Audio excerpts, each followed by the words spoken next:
रूप पाहता लोचनी सुख झाले हो साधनी, सुख झाले हो साधनी, सुख झाले हो साधनी।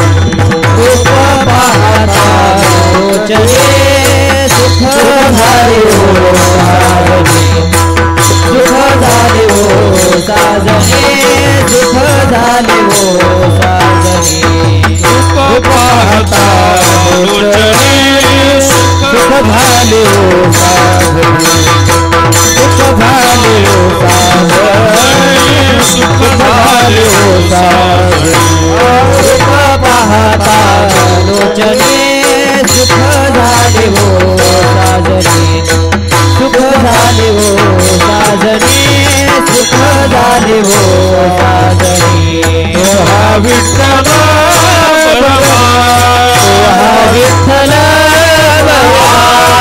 हा विठ्ठल बरवा, हा विठ्ठल बरवा, हा विठ्ठल बरवा, हा माधव बरवा, तो हा माधव बरवा, हा माधव बरवा। तो हा विठ्ठल बरवा, तो हा माधव बरवा, तो हा माधव बरवा, तो हा माधव बरवा। बहुत सुकृता जोडी म्हणून विठ्ठल आवडी, म्हणून विठ्ठल आवडी, म्हणून विठ्ठल आवडी।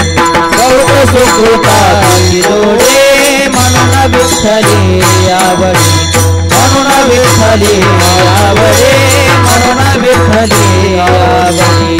हा विठ्ठल बरवा, विठ्ठल बरवा, तो हा विठ्ठल बरवा, हा विठ्ठल बरवा, हा माधव बरवा, हा माधव बरवा, हा माधव बरवा। विठ्ठल बरवा, तो हा माधव बरवा, तो हा माधव बरवा, तो हा माधव बरवा। सर्व सुखाचे आगर बापर कुमादेवी, बापर कुमादेवी वर, बापर कुमादेवी वर। सर्व सुखाचे आगर बापर कुमादेवी वर, बापर कुमादेवी वर, बापर कुमादेवी वर। सर्व सुखाचे आगर बापर कुमादेवी वर, बापर कुमादेवी वर, बापर कुमादेवी वर। सर्व सुखाचे आगर बापर कुमादेवी वर, बापर कुमादेवी वर, बापर कुमादेवी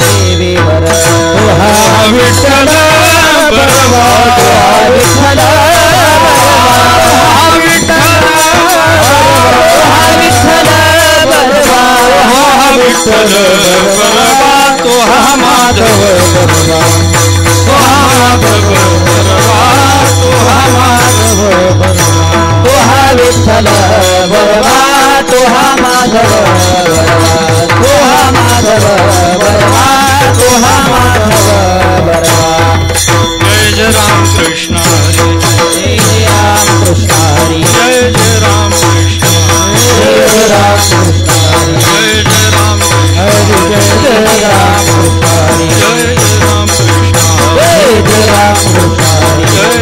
राम कृष्ण हरी जय जय राम कृष्ण हरि जय जय राम कृष्ण हरी जय जय राम कृष्ण जय राम कृष्ण हरी जय जय राम कृष्ण जय जय राम कृष्ण हरी जय जय राम कृष्ण जय जय राम कृष्ण हरी जय जय राम कृष्ण जय जय राम कृष्ण हरी जय जय राम कृष्ण हरि जय जय राम कृष्ण हरि जय जय राम कृष्ण हरि जय जय राम जय राम कृष्ण हरि जय जय राम कृष्ण हरि जय जय राम कृष्ण हरि जय जय राम जय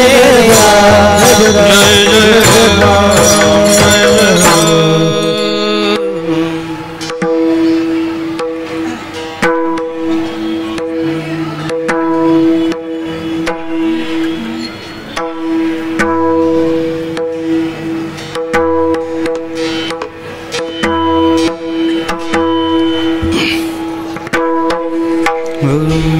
अवघीभूते साम्या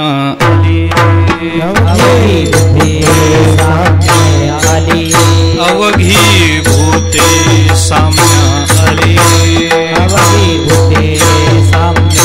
आली देखिलिया म्या कई होती देखिलिया म्या कई होती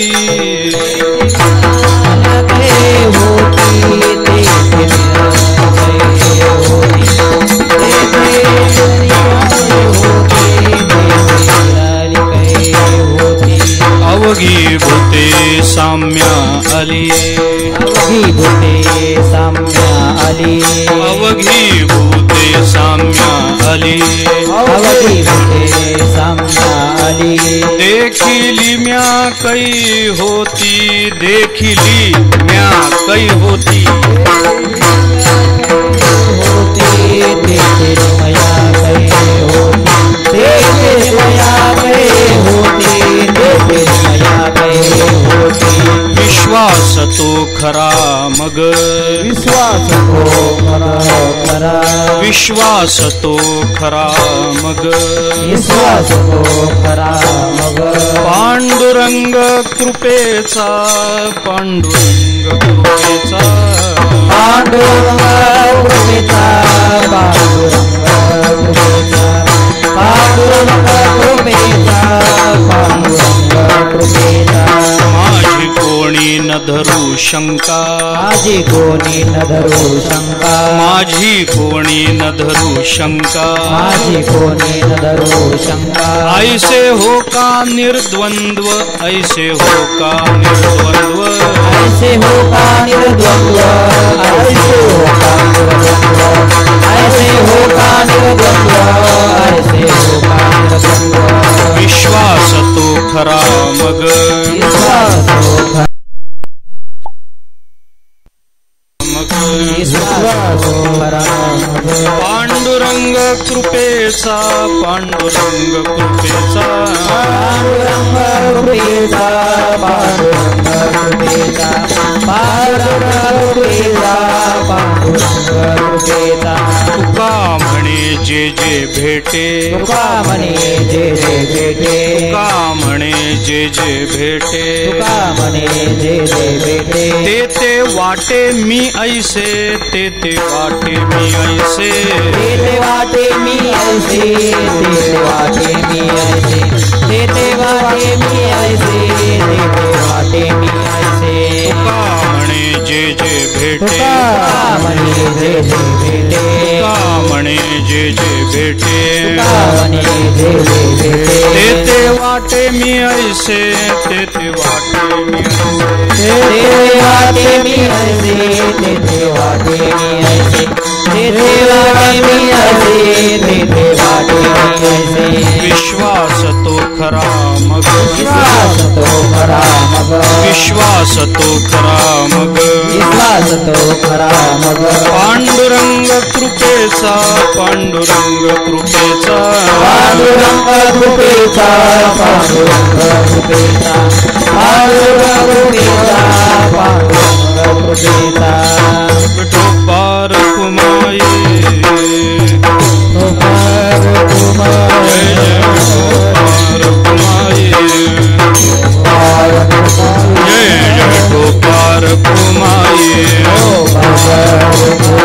विठोबार कुमाई जय विठोबार कुमाई जय विठोबार कुमाई जय विठोबार कुमाई जय विठोबार कुमाई जय विठोबार कुमाई जय विठोबार कुमाई जय विठोबार कुमाई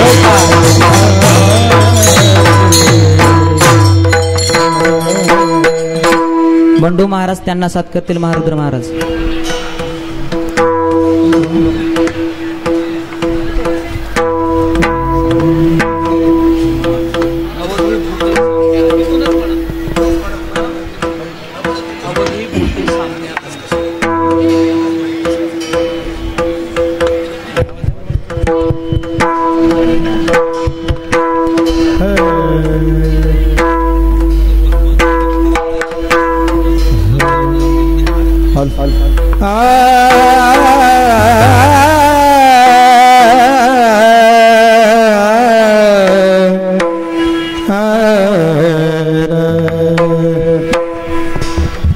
अवधूत साम्य आली अवधूत साम्य आली अवधूत साम्य आली अवधूत साम्य आली अवधूत साम्य आली अवधूत साम्य आली अवधूत साम्य आली अवधूत साम्य आली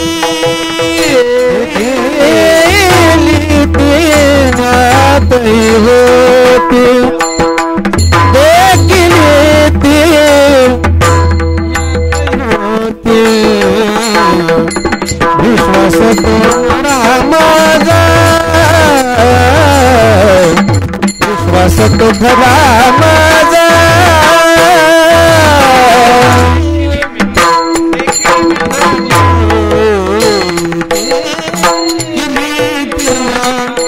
पई होती होती विश्वास माझा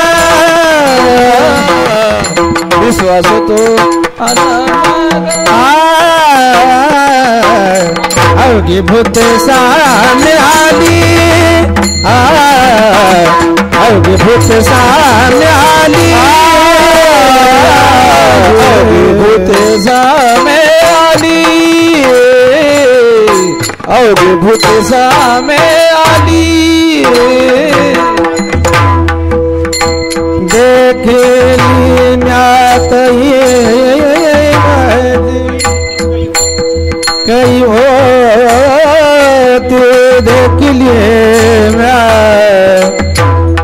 देख लिया कोई होते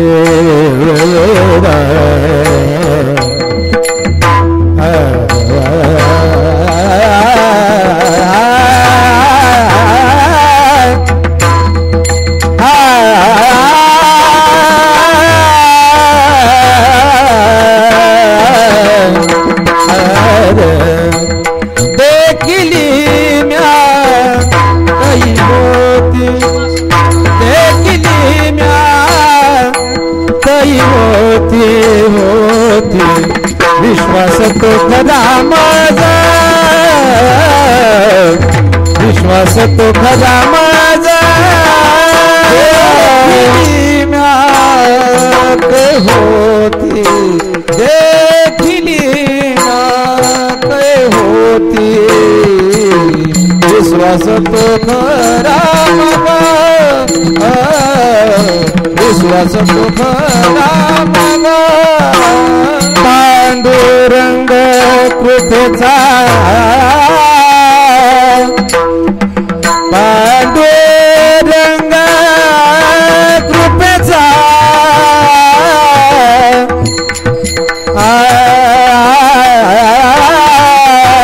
कृपेचा पांडुरंग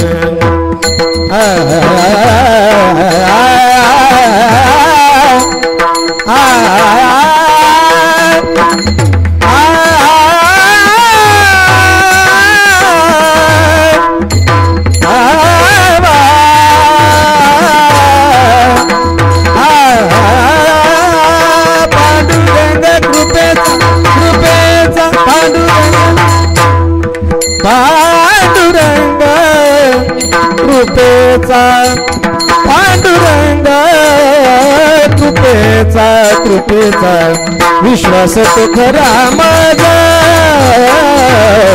विश्वास तो खरा माझा पांडुरंग कृपेचा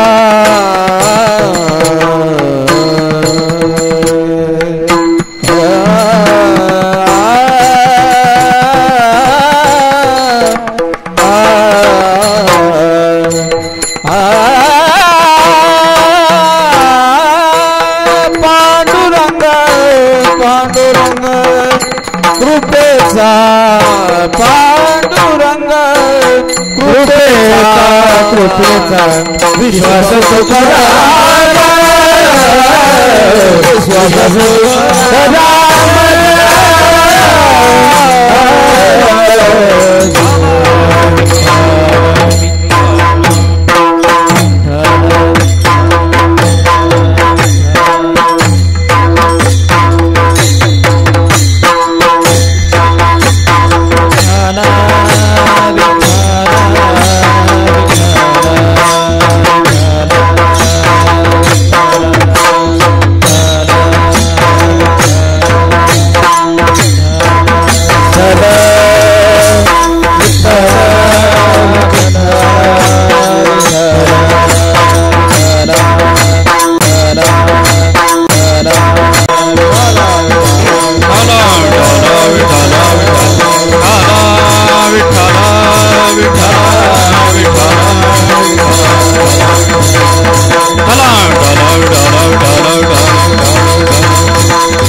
अवघीभूते साम्याली अवघीभूते साम्याली देखिली म्या कै होती विश्वास तो खरा मग पांडुरंग कृपेचा माझी कोणी न धरू शंका माझी कोणी न धरू शंका ऐसे हो का निर्द्वंद्व विश्वास तो खरा मग पांडुरंग कृपेचा तुका म्हणे जे जे भेटे तुका म्हणे जे जे भेटे ते ते वाटे मी ऐसे विश्वास तो खरा मग पांडुरंग कृपेचा विठ्ठला विठ्ठला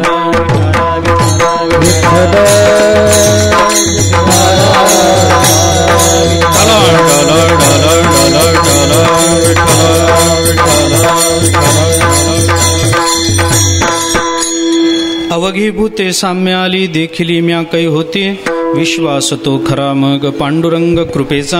जगद्गुरु संत श्रेष्ठ श्री तुकाराम महाराज यांचा अत्यंत प्रसिद्ध आणि अत्यंत महत्त्वाचा असा अभंग आहे. या अभंगामधून तुकाराम महाराजांनी आपल्या जीवनाच्या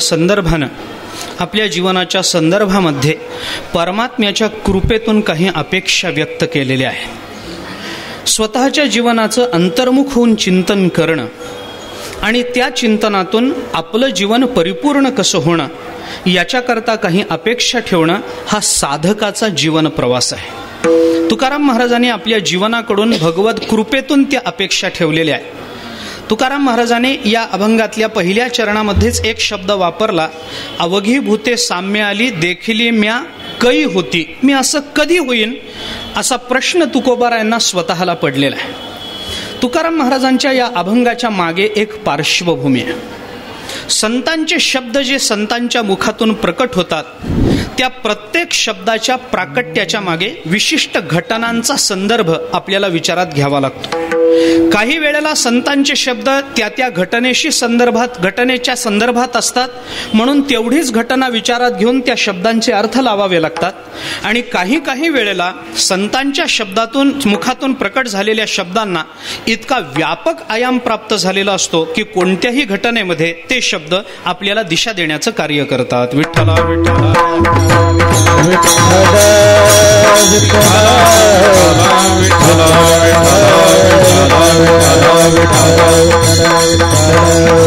थोडासा खुलासा या संदर्भातला करतो आणि पुढे चलतो.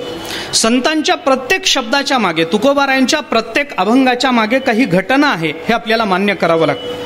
कारण अभंगाची जी निर्मिती तुकोबारायांच्या मुखातून झाली ती निर्मिती हेतुपुरस्सरही झालेली आहे आणि निर्हेतुकपणानेही झालेली आहे. दोन्ही पद्धतीने विचार आहे. तुकाराम महाराजांचे काही अभंग असे का निर्माण झाले याला आपल्याकडे उत्तर नाही, आणि असेच का निर्माण झाले यालाही आपल्याकडे उत्तर नाही. त्यांच्या मनामध्ये काय हेतू आहे हा प्रश्न आपण आत्ता बाजूला ठेवूया. पण तरी सुद्धा संतांच्या मुखातून प्रकट होणारे जे शब्द असतात त्या शब्दांच्या मागे काही घटना असतात हे लक्षात घेतलं पाहिजे. अगदी सोपं उदाहरण द्यायचं झालं तर तुकाराम महाराजांच्या मुखातून निघालेला सुंदरते ध्यान उभे विटेवरी हा अभंग आहे. सर्वांच्या पाठातला, सर्वांच्या माहितीचा अभंग. या अभंगामध्ये तुकोबाराय परमात्म्याचं वर्णन करतात आणि हेच माझं परम सर्वश्रेष्ठ सुख आहे असंही तुकाराम महाराज या अभंगामध्ये सांगतात. या सगळ्या अभंगाचा विचार केला तर आपल्या डोळ्यासमोर काही घटना उभी राहील. तुकाराम महाराज भगवंताच्या समोर उभे आहेत, भगवंताच्या सन्मुख जाऊन भगवंताचं वर्णन करतात आणि त्या वर्णनातून तुकाराम महाराजांना दिसलेला परमात्मा हा सुखरूपत्वानं जाणवलेला आहे हे तत्वज्ञान तुकाराम महाराज त्या शब्दाच्या माध्यमातून मांडतात. असं चिंतन आपल्याला करता येत. किंवा दुसरी एखादी घटना सांगायची झाली तर मंबाजीने मारलं. सालोमालोनी तुकाराम महाराजांचे अभंग आपल्या नावावर खपवले. रामेश्वर भट्टांनी येऊन तुकाराम महाराजांचे अभंग बुडवले. गावातल्या लोकांनी त्रास दिला. तुकाराम महाराजांच्या साधनेमध्ये विघ्न यावं म्हणून तुकाराम महाराजांकडे वेश्या पाठवली. तुकाराम महाराजांच्या धंद्याचं दिवाळं निघालं. तुकाराम महाराजांची पत्नी गेली. तुकाराम महाराजांच्या वडिलांचं वैकुंठ गमन झालं. तुकाराम महाराजांची माता तुकाराम महाराजांना सोडून गेली. गावातले जे लोक तुकाराम महाराजांना मोठ्या मानानं वागवत होते त्याच लोकांनी तुकाराम महाराजांचा अपमान केला. कोपला पाटील गावचे हे लोक असं म्हणून आता माझं कोण भीक घाले हे म्हणणारे तुकाराम महाराज त्या प्रसंगामध्ये त्या शब्दाची योजना करतात. त्या शब्दाच्या मागे असणारी घटना शब्दाच्या माध्यमातून प्रकट होत असते. हा तो संतांच्या मुखातून प्रकट होणाऱ्या शब्दाचा एक विचार झाला. आणि दुसरा विचार आपल्याला असा करता येतो की काही अभंग तुकाराम महाराजांच्या मुखातून जे प्रकट झाले त्याच्यातून एका विशिष्ट घटनेचाच विचार करावा लागतो असं नाही, तर त्या शब्दातून तुकाराम महाराजांनी जे चित्रण केलेलं आहे, जी भूमिका मांडलेली आहे ती भूमिका त्या घटनेपुरती मर्यादित न राहता या जगतामध्ये जो कोणी जीव जन्माला आलेला आहे त्याच्या जीवनाच्या कृतार्थतेसाठी ते शब्द आयुष्यभर त्याला दिशा दाखवत असतात. विठ्ठला विठ्ठला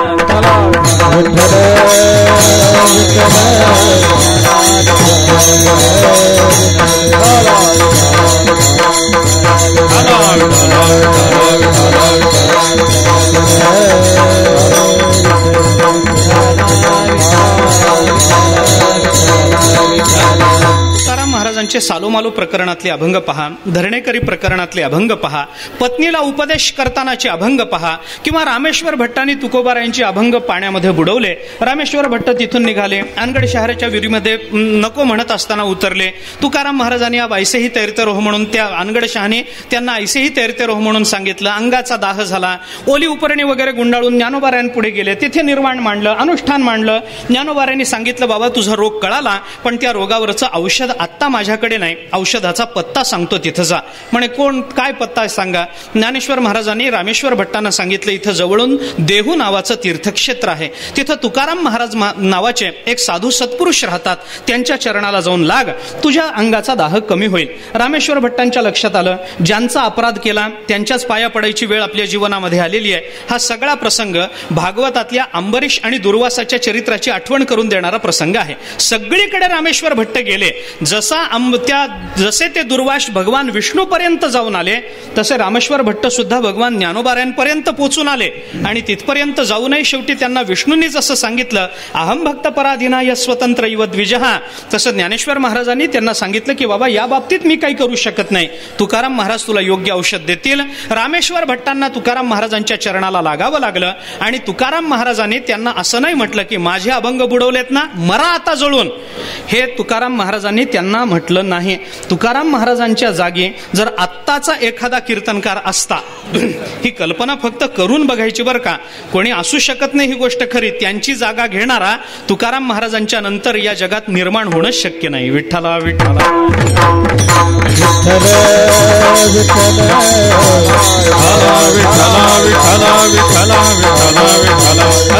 पण तुकाराम महाराजांच्या जागी जर दुसरा कोणी एखादा असता तर एकतर त्याने सांगितलं असतं असं जळून तरी मर, नाहीतर मग पाकिट तरी ठेव. या दोन्ही पैकी काहीतरी त्यांनी एक सांगितलं असतं. पण तुकाराम महाराजांनी याच्यापैकी काहीही सांगितलं नाही. तुकाराम महाराजांनी रामेश्वर भट्टांना एकच अभंग सांगितला. तो अभंग जर आपण वाचला, अभंगातून निर्माण होणारा पारमार्थिक भाव काय आहे या गोष्टीचा स्वतंत्र विचार असला तरी सुद्धा त्या अभंगाच्या मागे एक पार्श्वभूमी आहे हा विचार आपल्याला करावा लागतो. तुकाराम महाराजांनी त्यांना सांगितलं बाबा तुमच्या अंगाचा दाह कमी व्हायचा असेल तर मी तुम्हाला एवढंच सांगतो, चित्त शुद्ध तरी शत्रू मित्र होती, चित्त शुद्ध तरी शत्रू मित्र होती, चित्त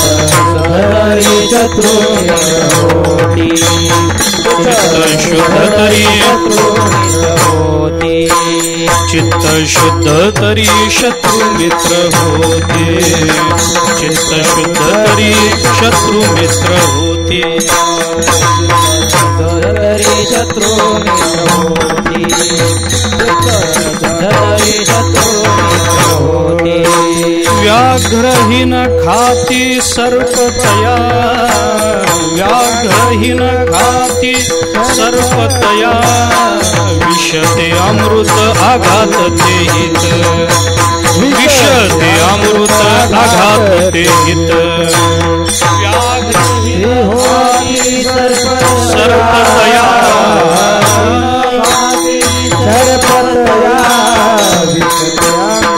आघात ते हित, विषते अमृत. तुकोबाराने त्यांना एकच उपदेश केला, चित्त शुद्ध तरी शत्रू मित्र होती, व्याघ्रहीन खाती सर्पतया, विषते अमृत आघात ते हित, अकर्तव्य नीत होय त्यासी. तुकाराम महाराजांनी त्यांना सांगितलं बाबा तुम्ही चित्त शुद्ध ठेवा. ज्याचं चित्त शुद्ध आहे शत्रू देखील त्याचा मित्र होतो, विष सुद्धा त्याच्यावर परिणाम करू शकत नाही. व्याघ्र सर्प सुद्धा त्याच्या जवळ आले तर त्यांचं त्याच्याशी वागणं हे मैत्रीपूर्ण सौदार्हपूर्ण वागणं असतं. याच्याकरता चित्त शुद्ध करा.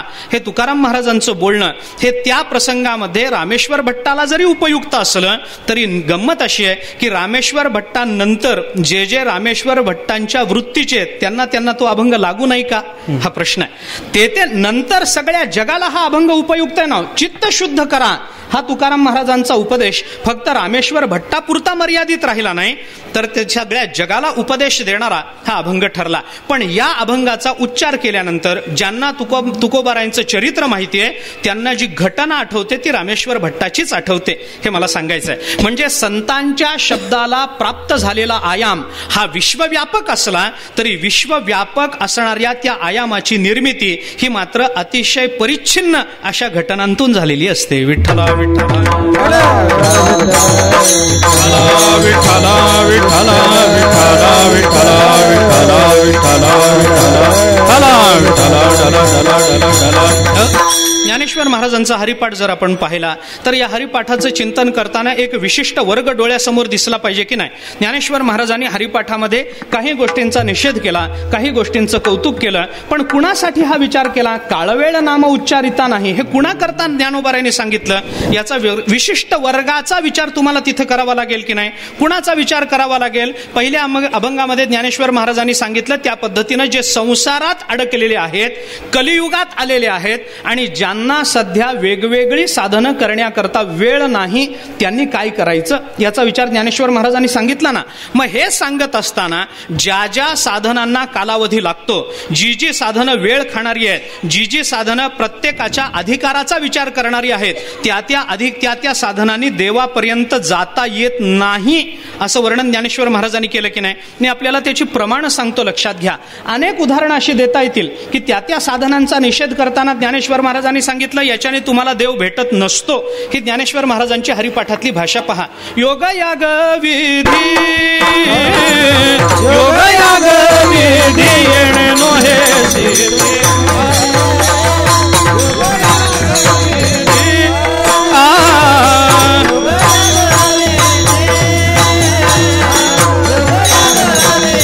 येणे नोहे सिद्धे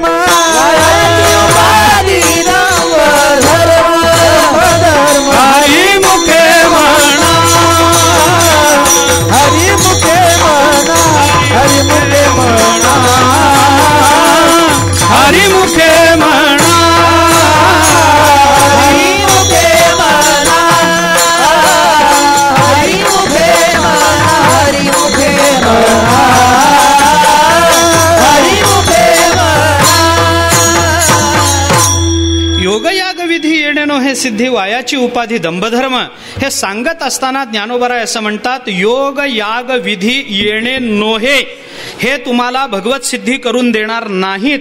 योगानं भगवत सिद्धी होणार नाही हे जर ज्ञानेश्वर महाराज बोलत असले तर ज्ञानोबराय स्वतः सुद्धा योगी आहेत हे आपल्याला विसरून चालणार नाही. योगी पावन मनाचा साहे अपराध जनाचा. मुक्ताबाईंनी ज्ञानोबरायांना त्या ताटीत उघडण्याकरता जी प्रार्थना केली, जे समजावून सांगितलं, त्याच्यामध्ये मुक्ताबाई ज्ञानेश्वर महाराजांसाठी पहिल्या शब्दाची योजना करतात, योगी. ज्ञानेश्वर महाराज योगी आहेत ना. बरं, ज्ञानेश्वर आपल्याला जर हे माहिती आहे, कृतेय ध्यायते विष्णुम त्रेतायाम यजतो मखई द्वापरे परिचर्यायाम कलौतधारी कीर्तनात, भागवतांनी केलेलं चिंतन जर आपल्याला माहिती आहे तर ज्ञानेश्वर महाराजांना माहिती नसेल का? ज्ञानेश्वर महाराजांना हे माहिती आहे. कृतेय ध्यायते विष्णुम, भगवंताचं ध्यान केल्यानंतर कृतयुगामध्ये भगवंताची प्राप्ती होत होती. त्रेतायाम यजतो मखई, त्रेतायुगामध्ये यज्ञयागाने भगवत प्राप्ती होत होते. द्वापरे परिचर्यायाम, द्वापार युगामध्ये भगवंताच्या पूजेनं भगवान संतुष्ट होत होते.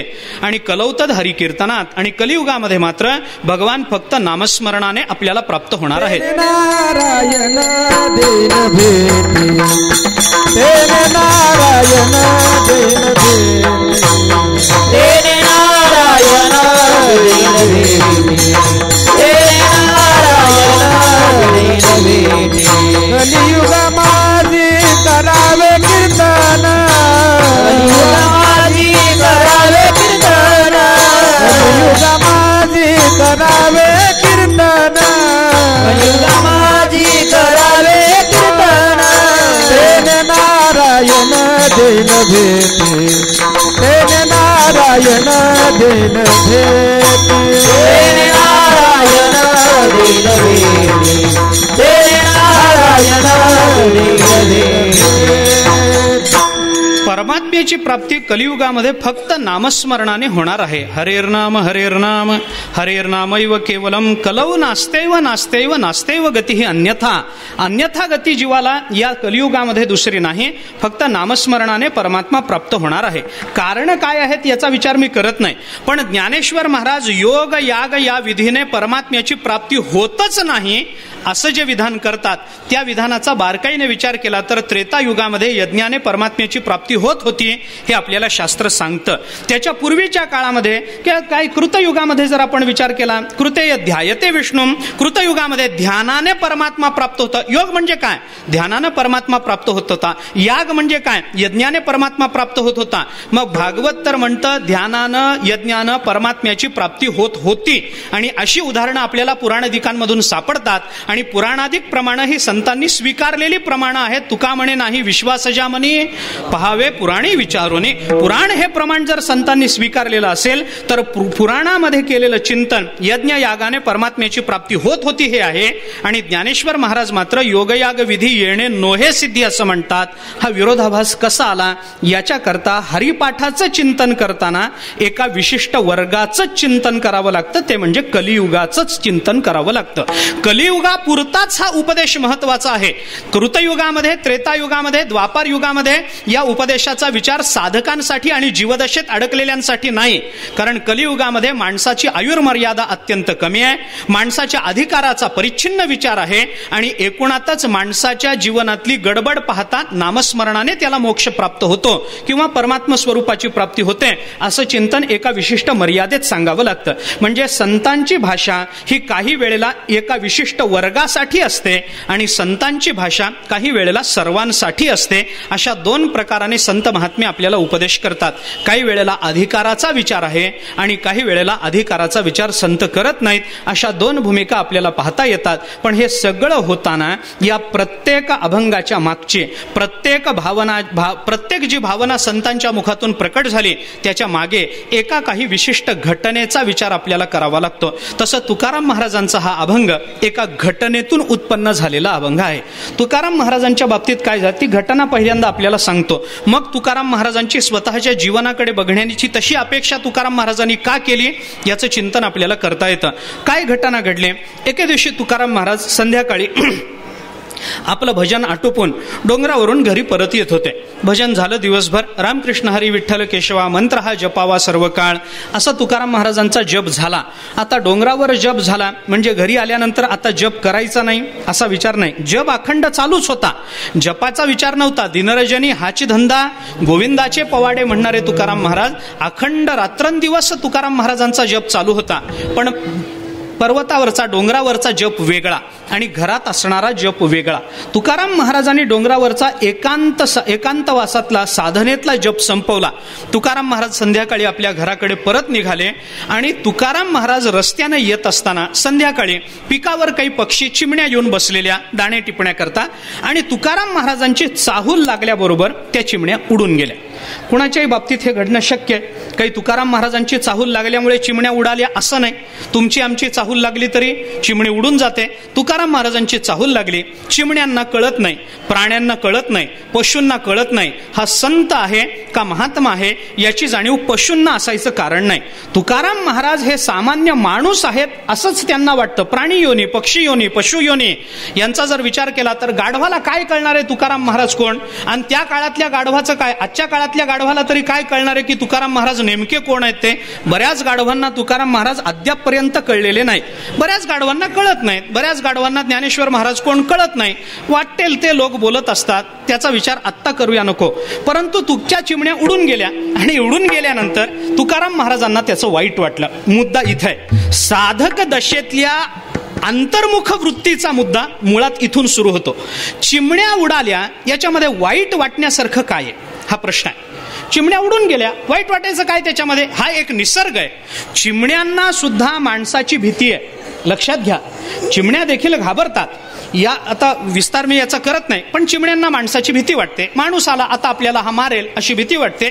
आणि चिमण्या काय आहे, जगात जे प्राणी जीवन आहे ना, या प्राणीशास्त्राचा विचार जर आपण केला तर सगळेच प्राणी सगळ्याच प्राण्यांना घाबरतात असं नाही. ऐका, मी गंमत सांगतो. प्रत्येक प्राण्याचा एक स्वभाव आहे, प्रत्येक प्राण्याची एक वृत्ती आहे. मी आपल्याला थोडी गंमत सांगतो. वाघ आहे ना, वाघ हा कितीही भूक लागली तरी वरण भात कधी खाणार नाही. वाघाला कितीही भूक लागू दे, वाघ कधी गवत खाणार नाही. शेळी आहे ना, शेळी हिला कितीही भूक लागू देत, शेळी कधी उंदीर मांजर मारून खाणार नाही. शेळी कधीही मांसाहार करणार नाही. एकदा तिचं गवत खाऊन झालं ती पुन्हा तिकडे बघणार नाही. वाघाचं एकदा प्राणी मारून, वाघ कसंही किती जरी उपाशी असला तरी स्वतःची शिकार स्वतः करेल आणि मारून खाईल. वाघ कधी शेळी होत नाही, शेळी कधी वाघ होत नाही. ऐका, वाघाची कधीही शेळी होत नाही, शेळी कधीही वाघ होत नाही. पण या जगतामध्ये एक प्राणी असा आहे की तो कधी वाघ होतो, तो कधी शेळी होतो, कधी साप होतो, कधी नाग होतो, कधी मुंगी होतो, कधी ढेकूण होतो, कधी कधी कावळा होतो आणि कधी कधी डोमकावळा होतो. असा एक प्राणी या जगतामध्ये आहे. माहिती आहे त्या प्राण्याचं नाव? माहिती असेल आपल्याला. मला फार चिंतन, निदान एवढं जरी कळलं तरी मला पुढचं कीर्तन करायचं कारण राहणार नाही. माणूस नावाचा प्राणी असा आहे महाराज, तो कधी वाघ होईल, कधी शेळी होईल, कधी कावळा होईल, कधी उंदीर होईल, कधी ढेकूण होईल, सांगता येत नाही.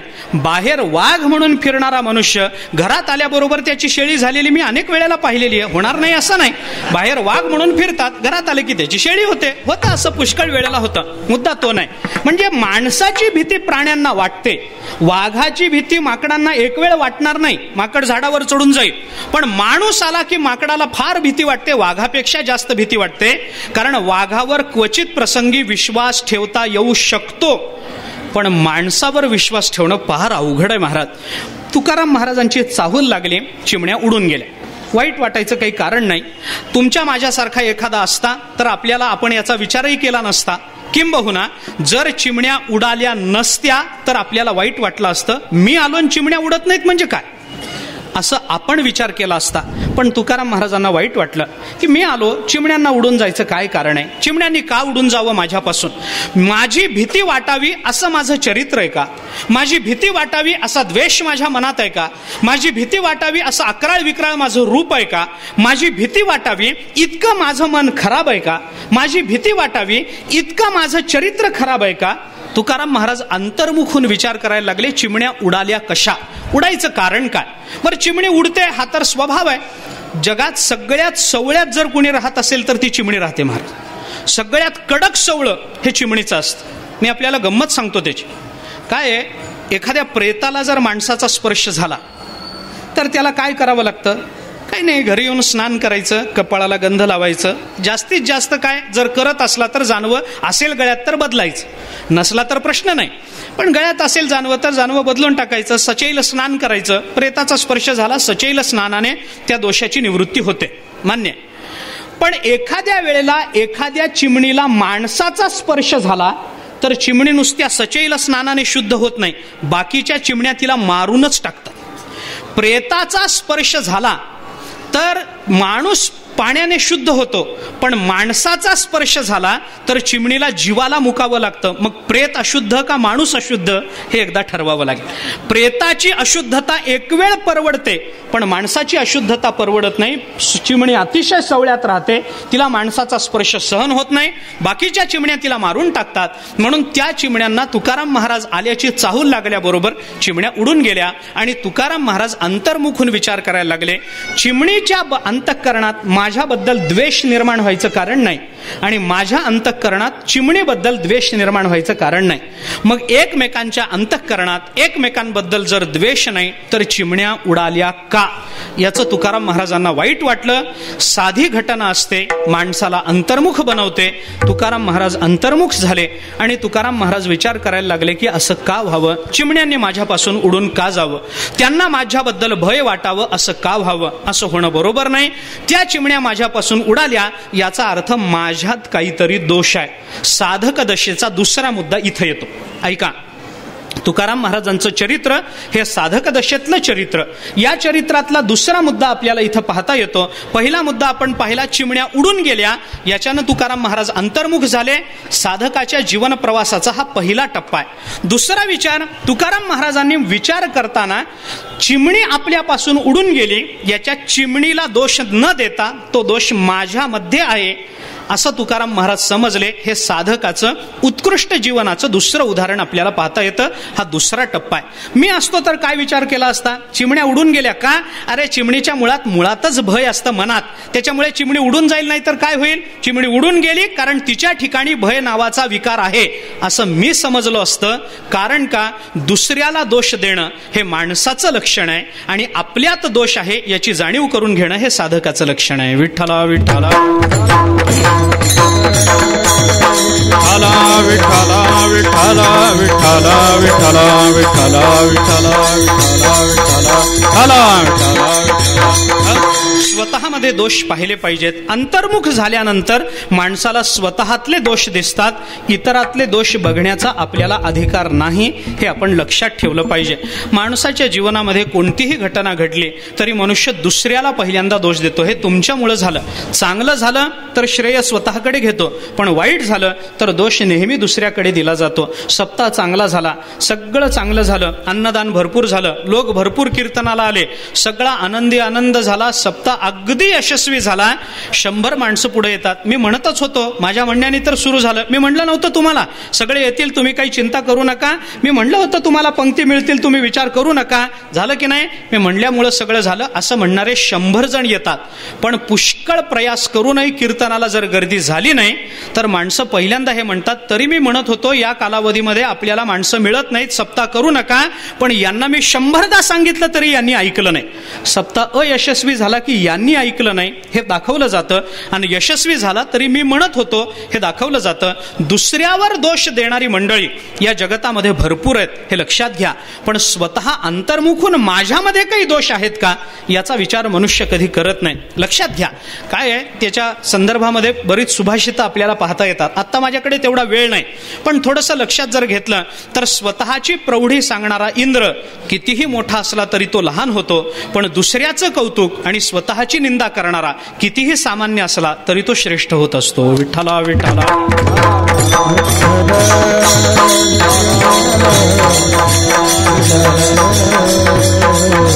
सुभाषितकारांनी असं म्हटलंय, परय प्रोक्ता गुणा यस्य निर्गुणोपी गुणी भवेत इंद्रोपी लघुताम याती स्वयं प्रख्यापितैर्गुणैः. सुभाषितकार असं म्हणतात की स्वतःच्याच गुणांचं चिंतन करणारा इंद्र असला तरी लघुताम याती, तो सुद्धा लघुवृत्तीला पात्र होतो, लहान होऊन जातो. पण आपल्या जवळ कोणताही गुण नसणारा मनुष्य ज्या वेळेला स्वतःचे दोष आणि दुसऱ्याचे गुण पाहतो त्यावेळेला माणसं म्हणतात यांच्याकडे काही नसेल पण दुसऱ्याला कधी नावं ठेवत नाहीत बरं का, हा गुण तरी त्याला प्राप्त होत असतो. विठ्ठला विठ्ठला.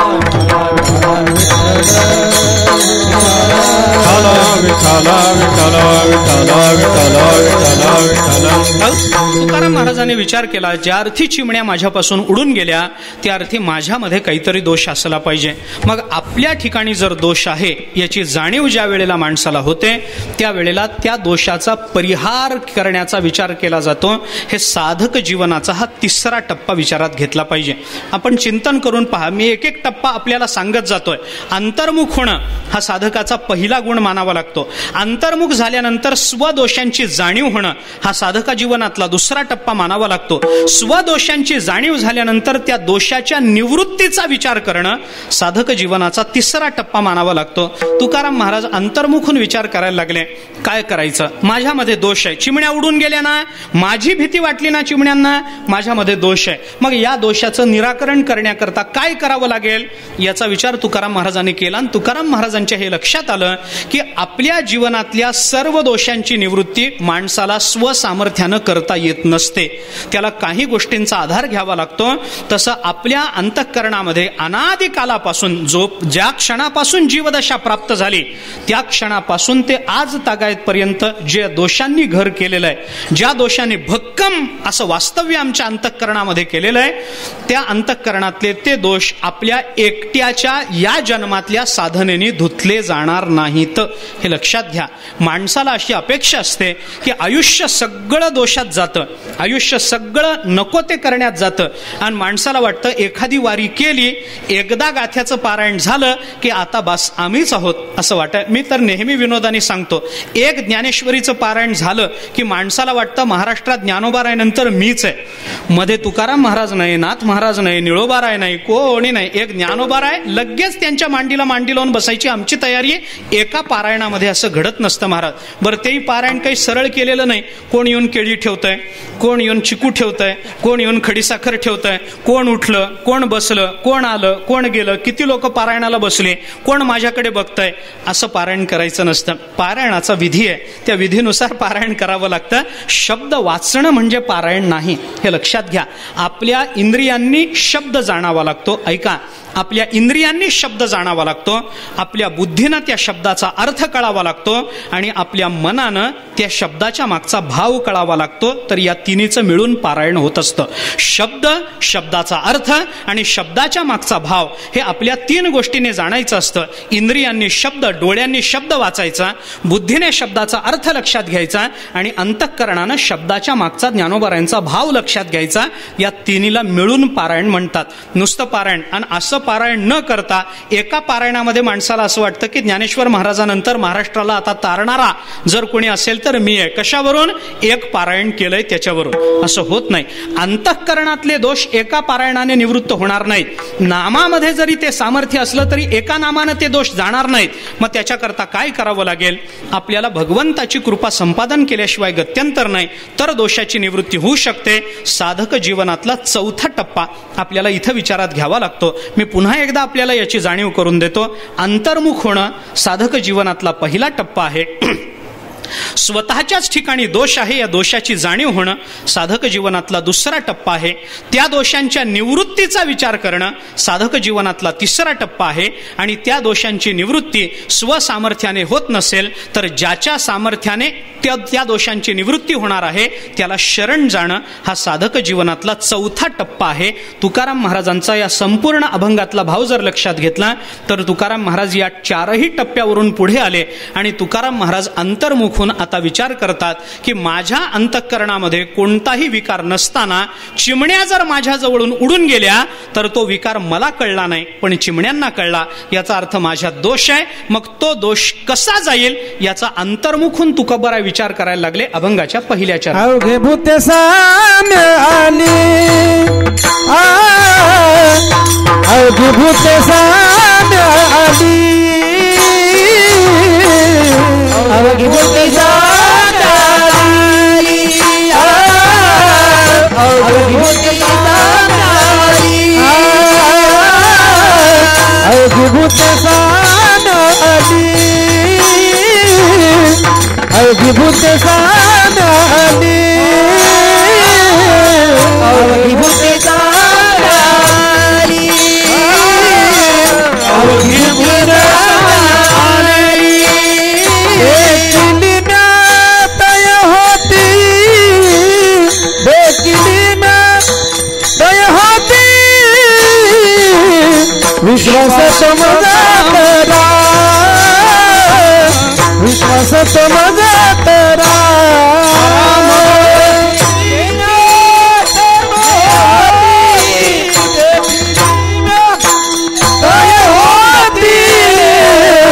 विश्वास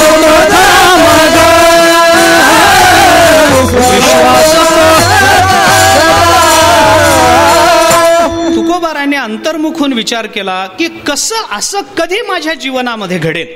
अवघी भूते साम्य आली, देखली म्या कै होती. असं कधी होईल माझ्या जीवनामध्ये की अवघीभूत मात्र साम्याला आलेली मी पाहीन, असं माझ्या जीवनामध्ये कधी घडेल. तुकाराम महाराजांनी या 4ही चरणामध्ये जे चिंतन केलं तो आपल्या पारमार्थिक जीवनाच्या संपन्नतेकरता ज्या काही गुणांचा विचार आपल्या जीवनामध्ये प्राप्त व्हावा त्या सर्व अपेक्षा तुकाराम महाराजांनी या अभंगातून व्यक्त केल्या आहेत. मी आपल्याला 4ही चरणातल्या अपेक्षा तुकाराम महाराजांच्या फक्त धावत्या सांगतो. सगळ्यावर चिंतन करणं माझ्या वेळेच्या मर्यादेत जरी शक्य नसलं तरी हे गुण आपल्याला परमार्थामध्ये आवश्यक आहेत याचा विचार आपण केला पाहिजे. पहिल्या चरणामध्ये तुकाराम महाराजांनी परमार्थाकरता आवश्यक गुण सांगितला समता. दुसऱ्या चरणामध्ये तुकाराम महाराजांनी परमार्थाकरता आवश्यक गुण सांगितला विश्वास. तिसऱ्या चरणामध्ये तुकाराम महाराजांनी परमार्थाकरता आवश्यक गुण सांगितला निर्द्वंद्व अवस्था. आणि चौथ्या चरणामध्ये तुकाराम महाराजांनी परमार्थाकरता अत्यंत आवश्यक गुण सांगितला अभेद. विठ्ठला विठ्ठला विठ्ठला विठ्ठला विठ्ठला विठ्ठला विठ्ठला विठ्ठला विठ्ठला. याच्यातल्या 2-2 गुणांची वर्गवारी आपल्याला करता येते. पहिल्या चरणामध्ये समता सांगितली, अवघीभूते साम्य आली, साम्यतेचा विचार तुकाराम महाराजांनी सांगितला. दुसऱ्या चरणामध्ये विश्वास सांगितला, विश्वास तो खरा मग पांडुरंग कृपेचा, विश्वासाचं चिंतन तुकाराम महाराजांनी केलं. तिसऱ्या चरणामध्ये तुकाराम महाराजांनी निर्द्वंद्व अवस्था सांगितली, ऐशी कोणी न धरू शंका, मी निर्द्वंद्व कधी होईन, असं तुकाराम महाराजांनी तिसऱ्या चरणामध्ये सांगितलं. ऐसे हो का निर्द्वंद्व, हे तुकाराम महाराज बोलतात. आणि शेवटी तुकाराम महाराजांनी सांगितलं, तुका म्हणे जे जे भेटे ते ते वाटे मी ऐसे. ही ज्ञानाची भूमिका शेवटच्या चरणामध्ये तुकाराम महाराजांनी अभेद स्थितीची आपल्याला सांगितली. या चारही चरणांमधल्या चारही भूमिकांचा विचार केला तर आपल्याला वर्गवारी अशी करता येईल. 2 गुणांचा विचार स्वतंत्रतेनं करा, उरलेल्या 2 गुणांचा विचार स्वतंत्रतेनं करा. पहिल्या 2 गुणांचा विचार स्वतंत्र आहे, नंतरच्या 2 गुणांचा विचार स्वतंत्र आहे. याच्यासाठी थोडा खुलासा व्हावा म्हणून थोडी भूमिका मी आपल्याला सांगतो. एक पारमार्थिक भूमिका म्हणा पाहिजे तर, पण त्याच्या मागची भूमिका आपण लक्षात घ्या. काय असतं, माणसाचं जीवन एकदम हे अर्ध जीवन व्यावहारिक आणि अर्ध जीवन पारमार्थिक असं करता येत नसतं. माणसाचा परमार्थ 60 नंतर सुरू होतो असं माणसं बोलतात, पण असं निश्चितपणानं सांगता येत नाही. माणूस काय असं करत नाही की बाबा 60 वर्षापर्यंत प्रपंच करावा आणि 60च्या नंतर एकदम प्रपंच बंद करून टाकायचा आणि एकदम परमार्थाला लागायचं, असं माणसाच्या जीवनामध्ये शक्य होत नाही. वैकुंठवासी प्रातस्मरणीय गुरुवर्य मामासाहेब दांडेकर असं म्हणायचे, या 2 गोष्टींमध्ये माणसाला आपलं जीवन वॉटर टाईट कंपार्टमेंट सारखं विभागता येत नाही असं मामा म्हणायचे. म्हणजे एकदम इकडचं तिकडं थेंबही न जाईल असं करता येत नाही. माणसं म्हणतात संसार म्हणून, पण तिथेही परमार्थाचा विचार असतो, आणि माणसं म्हणतात परमार्थ म्हणून, पण तिथेही प्रपंचाचा विचार चालू असतो. नाही असं नाही. माझ्या एका लग्नाला जाण्याचा प्रसंग आला. तिथे गेल्यानंतर लग्न वगैरे लागलं, आम्हाला तिथं स्टेजवर नेण्यात आलं, ओळख परिचय करून दिला गेला, आणि एकाने सांगितलं, महाराज आता यांचं लग्न लागलं, आता यांचा संसार सुरू झाला बरं का. मी म्हटलं बरं झालं. त्यांनी 2-3दा मला हे सांगितलं, यांनी मुलगी दिली, यांचं लग्न झालं, आता यांचा संसार सुरू झाला बरं का. मी म्हटलं इतके दिवस हे परमार्थच करत होते बरं का. मग आधी काय चालू होतं, लग्नाच्या आधीच संसार नव्हता काय, लग्नानंतर संसार सुरू झाला का? नाही, लग्नाच्या आधी संसार चालूच आहे. 60व्याच्या नंतर परमार्थ सुरू होतो असं काही आपल्याला निश्चित सांगता येत नाही. 60व्या वर्षानंतरही आनंदानं प्रपंच करणारे आणि प्रपंचातच आसक्त राहणारे अनेक जीव आपल्याला दाखवता येतात. विचार फक्त असा आहे, माणसाच्या जीवनामध्ये काही भूमिका या व्यावहारिक असतात, काही भूमिका पारमार्थिक असतात, काही भूमिका व्यावहारिक पारमार्थिक असतात, आणि काही भूमिका पारमार्थिक असतात. विठ्ठला विठ्ठला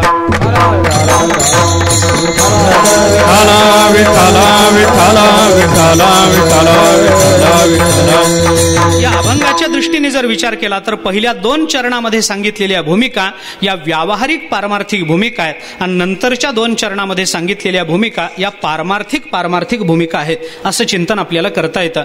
पहिल्या चरणामध्ये सांगितलेली समता, दुसऱ्या चरणामध्ये सांगितलेला विश्वास, या व्यावहारिक पारमार्थिक अशा भूमिका आहेत. म्हणजे काय, याचा अर्थ असा की समता आणि विश्वास यांना अधिष्ठान जरी परमार्थाचं असलं तरी यांची अभिव्यक्ती मात्र प्रपंचातच करावी लागते. जिथं प्रपंच नाही तिथं समतेचा विचार नाही, आणि जिथं प्रपंच नाही तिथं विश्वासाचा विचार नाही. विठ्ठला विठ्ठला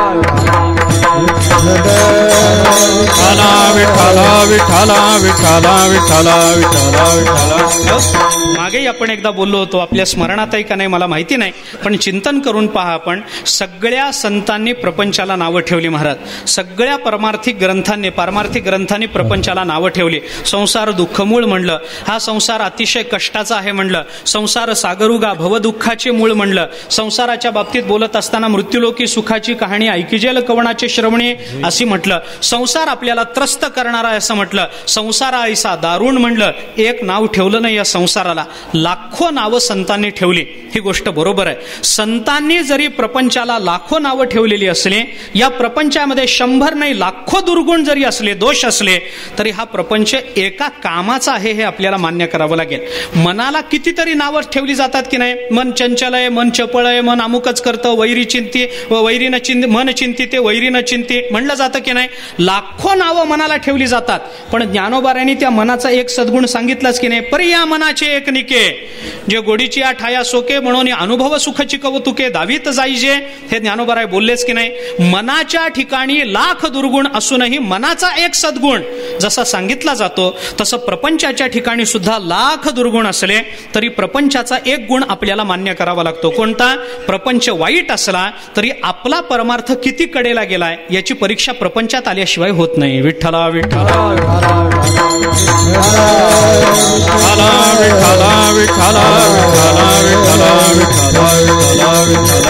लक्षात घ्या, माणसाच्या अंतःकरणामध्ये दया नावाचा सद्गुण किती रुजला हे कधी कळेल? ज्या वेळेला तो समाजात येईल आणि एखाद्या माणसावर दया दाखवेल तेव्हा कळेल. त्याच्याकरता त्याला प्रपंचात यावं लागेल, हे लक्षात घ्या.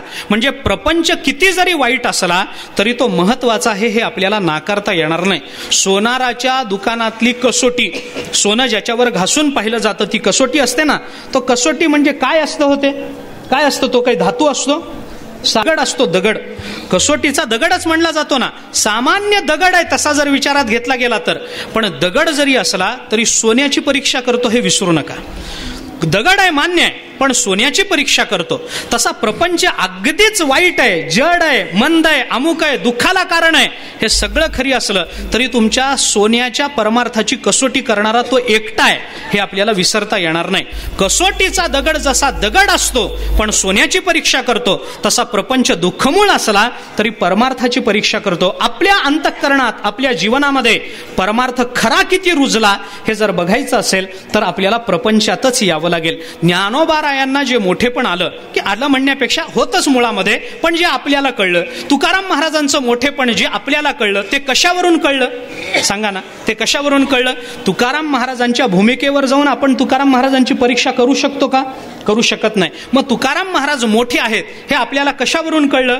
तुमच्या माझ्या जीवनामध्ये तुकाराम महाराजांनी जे उपकार करून ठेवले त्याच्यावरून तुकाराम महाराजांचं मोठेपण आपल्याला स्वीकारावं लागतं. ज्ञानोबारायांचं मोठेपण का स्वीकारायचं? रेड्यावर दया दाखवली, भिंतीवर दया दाखवली, चांगदेवांचा उद्धार केला, याच्यावरून आपण म्हणतो की ज्ञानोबाराय मोठे.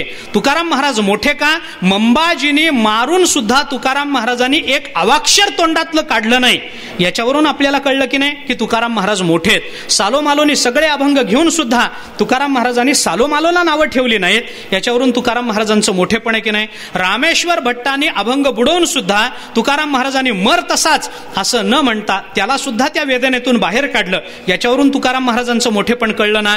रामेश्वर त्या मंबाजीने तुकाराम महाराजांना मारलं, आपल्याला माहिती आहे. तुकाराम महाराजांना उलट मारता आलं नसतं का? त्यांच्यामध्ये ताकद नव्हती का?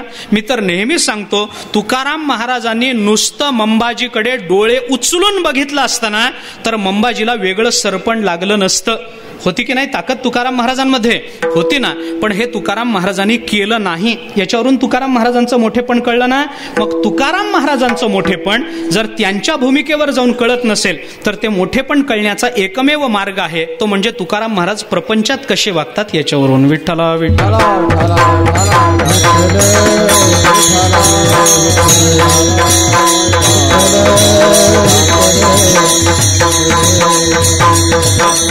संतांचं महिमान जाणण्याकरता संतांचा अधिकार प्राप्त होणं हा एक मार्ग आहे आणि संतांचा प्रपंच बघणं हा दुसरा मार्ग आहे, हे लक्षात घ्या. तुकाराम महाराजांचं मोठेपण कळायचंय ना, तुकाराम महाराजांच्या सत्तेवर जा तरच तुकाराम महाराज कळतील. तुका म्हणे अंगे व्हावे ते आपण, तुका म्हणे अंगे व्हावे ते आपण, तुका म्हणे अंगे व्हावे ते आपण, तुका म्हणे अंगे व्हावे ते आपण. तरीच महिमा येईल येईल महिमा येईल येईल तरीच महिमा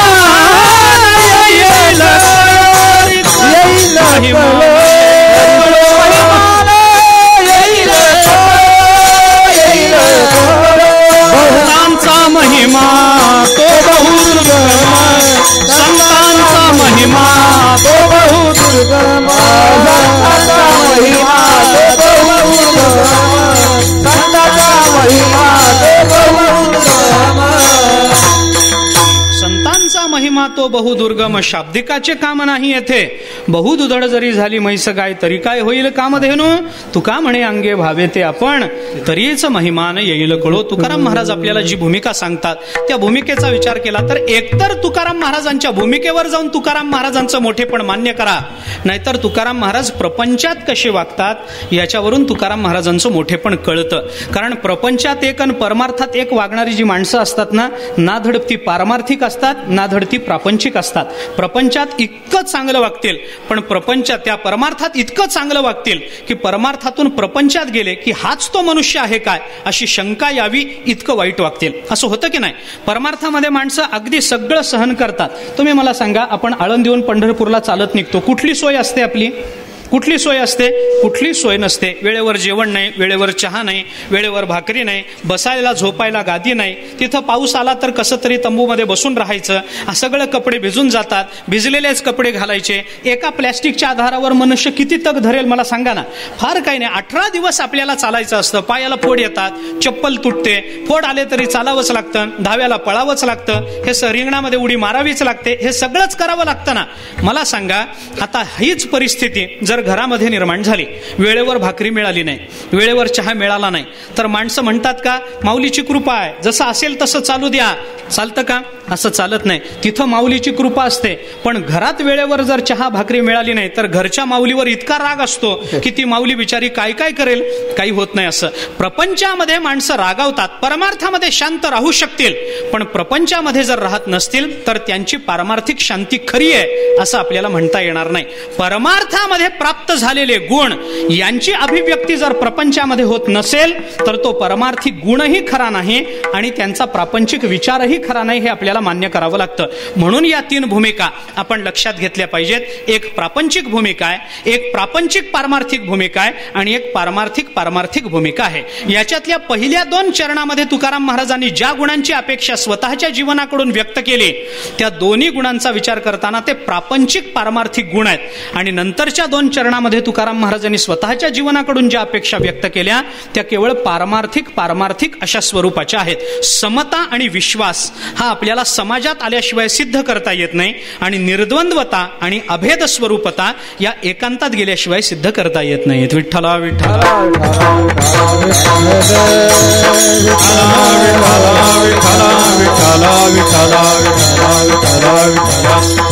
तुकाराम महाराजांच्या समोरून चिमण्या उडून गेल्या. तुकाराम महाराजांना वाईट वाटलं. अंतर्मुख झालेले तुकोबाराय देवाजवळ प्रार्थना करतात की देवा, माझ्या जीवनामध्ये असं कधी होईल सांगा. तुकाराम महाराजांचे अनेक अभंग आहेत. काही ऐसी दशा येईल माझ्या अंगा, चित्त पांडुरंगा झुरतसे.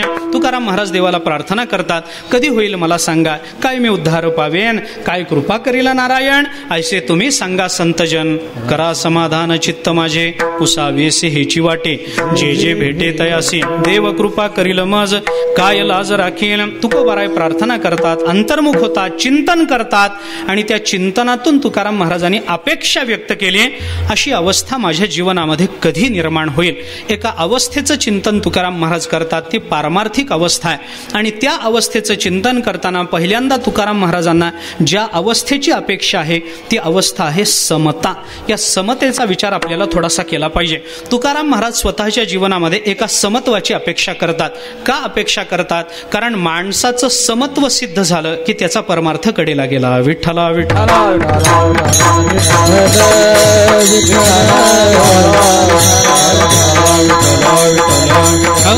समता म्हणजे काय याचा विचार करायचा असेल तर गीतेमध्ये चला. विद्या विनय संपन्ने ब्राह्मणे गवी हस्तिने शुनिचैव श्वपाकेच पंडिता समदर्शिनः.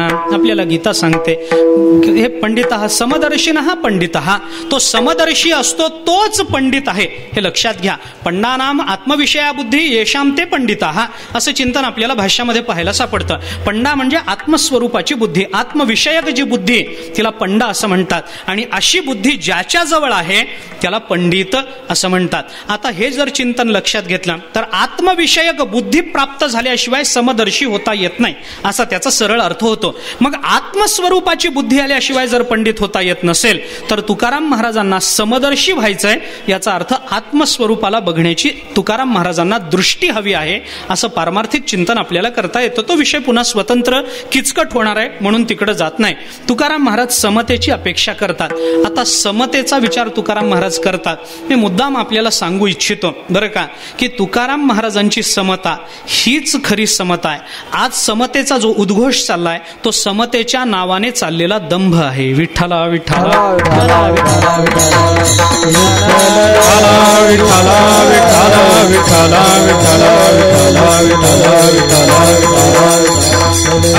कारण अवघी भूते साम्य आली असं जे तुकाराम महाराज म्हणतात की समतेची जी अपेक्षा तुकाराम महाराज स्वजीवनाकडून व्यक्त करतात, ती समता तुकाराम महाराजांना पाहिजे म्हणजे काय की सगळ्यांना तुकाराम महाराजांनी समानत्वानं पाहावं असं तुकाराम महाराजांना वाटतं ना. असाच विचार आपण करतो ना. सगळ्यांना समानत्वानं पाहावं याचा अर्थ काय हो? तुम्ही माझ्यासारखे आणि मी तुमच्यासारखा होऊ शकतो का? या जगतामध्ये जर अशी समता आली तर जग चालेल का हा प्रश्न आहे. मी तुमच्यासारखाच दिसायला आणि तुम्ही माझ्यासारखेच दिसायला, आपण समान झालो ना? समान झालो. मला सांगा, तुम्ही माझ्यासारखे आणि मी तुमच्यासारखा झालो तर कीर्तन कुणी करावं हा प्रश्न पडेल की नाही? चोपदाराने आणायला जाताना कुणाला आणायला जावं, तुम्हाला का मला? तुम्ही माझ्यासारखेच दिसता, मी तुमच्यासारखाच दिसतो. बरं चोपदाराने कुणाकडे जावं? बरं चोपदाराने जायचं कारण काय? तुम्ही आणि मी जर सारखे असू तर चोपदारही आपल्यासारखाच, मग त्यांनीच येऊन का उभं राहू नये? माफ करा बरं का, तुम्हाला मी काही म्हणत नाही, तुमच्याबद्दल माझं काही म्हणणं नाही. म्हणजे माणसं जर सगळीच रूपानं समान दिसायला लागली तर ही समता मानायची का? याला समता मानता येत नाही. समतेचा विचार थोडासा बारकाईनं करताना तुम्ही आणि मी समान आहोत असं आपण म्हणतो. आज समतेचा विचार काय केला जातो? मी म्हटलं ना, हा सगळा असत्याचा विचार आहे, हा सगळा दांभिकतेचा विचार आहे. आज माणसं समता समता समता करून ओरडतात. विशेषतः निवडणुका आल्या की या समतेला तर फार उधाण येतं महाराज. ही कशाची समता आहे मला कळत नाही. कशाची समता माणसं करतात? बरं, जे समतेचा उद्घोष करतात, जी मंत्री, जे लोक आहेत, जे निवडणुकीमध्ये उभे राहतात, आम्ही समता देऊ, आम्ही समता देऊ, याचा अर्थ त्यांच्या बँकेतले पैसे आपल्या बँकेत समानतेनं ट्रान्सफर करणार आहेत का? समता कशाची सांगतात ते सांगा ना. की त्यांच्या बँकेमध्ये जेवढे पैसे आहेत स्विस बँकेमध्ये, तेवढेच आपल्याही बँकेमध्ये, तेवढेच बरोबरीनं ते आपल्या बँकेमध्ये आणून ठेवतील. आली समता. त्यांना चालणार आहे का ही समता? समतेचा विचार असा करून चालत नाही. वेदांतांनी समतेचा जो विचार केला, पारमार्थिक चिंतन समतेचं जर आपण केलं तर ही समता आज जी चाललेली आहे ते समतेचं ढोंग आहे. तुकाराम महाराजांनी ज्या समतेची अपेक्षा व्यक्त केली ती समता आपल्याला खरी मानावी लागेल. तुम्ही आणि मी समान म्हणजे नेमकं काय? तुमचं माझं दिसणं समान नाही महाराज. मी आपल्याला त्याचं सूत्र सांगतो, पहिल्यांदा लक्षात घ्या. समता ही कधीही कृतीवरून ठरत नसते. समता ही नेहमी फलावरून ठरवावी लागते. विठ्ठला विठ्ठला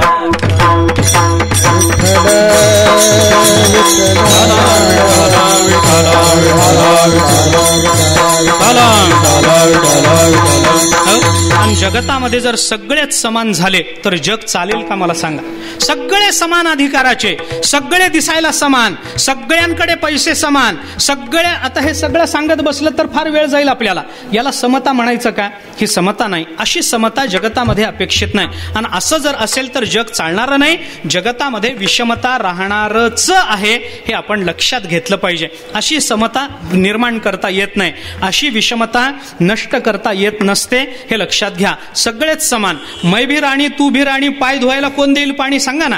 कुणीतरी पाय धुवायला, अरे सगळेच जर मंत्री झाले, त्यांना हार घालायला कुणीतरी कार्यकर्ता पाहिजे का नको? का सगळेच मंत्री? असं चालेल का? चालत नाही. आम्ही राणी, तुम्ही राणी, मग पाय धुवायला कोणीतरी दासी असली पाहिजे का नाही?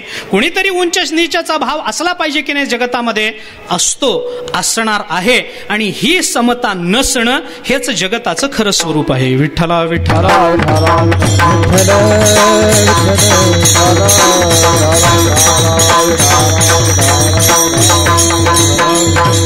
लक्षात घ्या, मी फार ताणणार नाही आपल्याला, पण आपण म्हणतो पाहिजे म्हणजे आलं पाहिजे. कशाची समानता? कोणतीही समानता जरी जगतामध्ये, सगळ्या विषमता जरी मिटल्या तरी स्त्री पुरुष ही विषमता राहावी लागेल का संपावी लागेल मला सांगा ना? सगळेच पुरुष झाले तरी जग चालत नाही, आणि सगळ्याच स्त्रिया झाल्या तरी जग चालत नाही. स्त्री पुरुष विषमता राहायला पाहिजे की नाही? विषमता राहिल्या पाहिजे. मग स्त्री आणि पुरुष यांची समानता आज सांगितली जाते. काहीतरी 33%, 35%, 50% काहीतरी म्हणलं जातं. या समानतेचा विचार करताना ही समानता कृतीत मानायची का फलात मानायची? आज कृतीत मानणारी समानता पुढे येते. हे समानतेचं स्वरूप नाही. कृती समान करून चालत नाही. तुम्ही करता ते मला का करता येऊ नये? तुम्ही करता ते मला करताच आलं पाहिजे. या समानतेची अपेक्षा जगतामध्ये धरता येत नाही. मी वाटेल ते करेन, तुम्ही वाटेल ते करू शकता का? करू शकणार नाही. प्रत्येकाचा अधिकार वेगवेगळा असतो. स्त्री पुरुष दोघे समान कृती करतील का? कृती करू शकणार नाही. स्त्री पुरुष समान होऊ शकत नाहीत, होण्याचा अधिकार नाही. दोघांच्या शरीराची ठेवण वेगळे, दोघांची मानसिक जड जडणघडण वेगळी, दोघांचा विचार वेगळा, दोघांचा मुद्दा वेगळा, दोघांचं शरीर वेगळं, दोघांचं सौंदर्य वेगळं, सगळं स्वतंत्र चिंतन आपल्याला करावं लागेल. उद्या जर बायका या समतेचा विचार करताना पुरुषांना म्हणायला लागल्या दररोज तुम्हीच काय दाढी करायची, उद्यापासून आम्ही करतो, तर चालेल का मला सांगा? कृती समान केली म्हणजे समानता आली का? असं होत नाही. बरं, पुरुष म्हणायला लागले दरवर्षी बायकांनीच का गरोदर राहायचं, पुढच्या वर्षी आम्ही गरोदर होणार. वा बाबा, आता काय प्रश्न आहे का? ही समानता मानायची का, हा प्रश्न आहे. म्हणजे पुरुषाला गरोदर होता येत नसतं, बाईला दाढी करता येत नसते. काही काही बायका करत असतील तर मला नेमकं माहिती नाही, पण बाईला दाढी करता येत नाही, पुरुषाला गरोदर राहता येत नाही, पुरुषाला दाढीच करावी लागते, बाईच गरोदर राहू शकते. ही विषमता तुम्हाला मिटवता येणार आहे का? अशी विषमता मिटवता येत नाही. कृती दोघांची समान होणं महत्वाचं नाही. पुरुष गरोदर राहू शकत नाही, बाईच गरोदर राहते, मूल संतती होते, अपत्य होतं ते स्त्रीलाच होऊ शकतं. कारण त्या संतती जेव्हा जन्माला येते, अपत्य जेव्हा जन्माला येतं, त्यावेळेला होणारा त्रास सहन करण्याची क्षमता पुरुषाच्या शरीरामध्ये नसते, ती फक्त स्त्रीच्याच शरीरामध्ये असते. तेवढं स्थैर्य, तेवढं मानसिक भक्कमपणा, मनाचा भक्कमपणा, शरीराचा भक्कमपणा हे माणसाच्या ठिकाणी असणं शक्य नाही, ते स्त्रीच्याच ठिकाणी असलं पाहिजे. स्त्रीणाम द्विगुणाम अद्विगुण आहारो हे चाणक्याने एके ठिकाणी म्हटलंय. चाणक्य नीतीमध्ये असा विचार आलाय, मला वेगळेपणा सांगायचा नाही, पण फक्त विषय आला म्हणून सांगतो. स्त्री पुरुषाच्या दुप्रीत, पुरुषाच्या दुप्रीत, पुरुषाच्या दुप्रीत, पुरुषाच्या दुप्रीत, पुरुषाच्या दुप्रीत, पुरुषाच्या दुप्रीत म्हणून सांगतो. स्त्री पुरुषाच्या दुप्पट स्त्रीचा आहार असतो.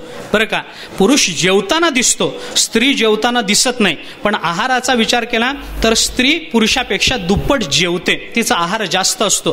काय काय जास्त असतं, कसं कसं जास्त असतं याचा विचार चाणक्याने मांडलाय, मला सांगायचं नाही, पण फरक दोन आहेत हे मला सांगायचंय. या दोन्हीच्या कृतीतली समानता आपल्याला आणता येत नाही. स्त्रीने जन्म द्यायचा, पुरुषाने बाप म्हणायचं, पण दोघांना झालेलं अपत्य मात्र दोघांनाही समानतेनं सांभाळावं लागतं. इथं समतेचा विचार करा. पुरुषाने जर त्याला शाळेत नेऊन सोडायचं असेल तर आईने शाळेतून आणावं लागतं. आईने जर त्याला भरवलं असेल तर पुरुषांनी घरी बसून त्याचा अभ्यास घ्यावा लागतो. आई जर त्याच्यावर संस्कार करत असेल तर त्याला चांगलं शिक्षण देणं हे पुरुषाचं कर्तव्य आहे, हे मान्य करावं लागतं. तिथं समानतेचा विचार करा. त्या मुलाच्या वाढीच्या बाबतीमध्ये अर्धकाम पुरुषाने बापाने करायचं आणि अर्धकाम मातेने करायचं. इथं समता पहा. केवळ त्याला जन्म देण्यातली समता आपल्याला विचारात घेता येत नाही. म्हणजे समानतेचा विचार हा कृतीमध्ये विचारात घ्यायचा नसतो, तो फलावरून ठरवावा लागतो. विठ्ठला विठ्ठला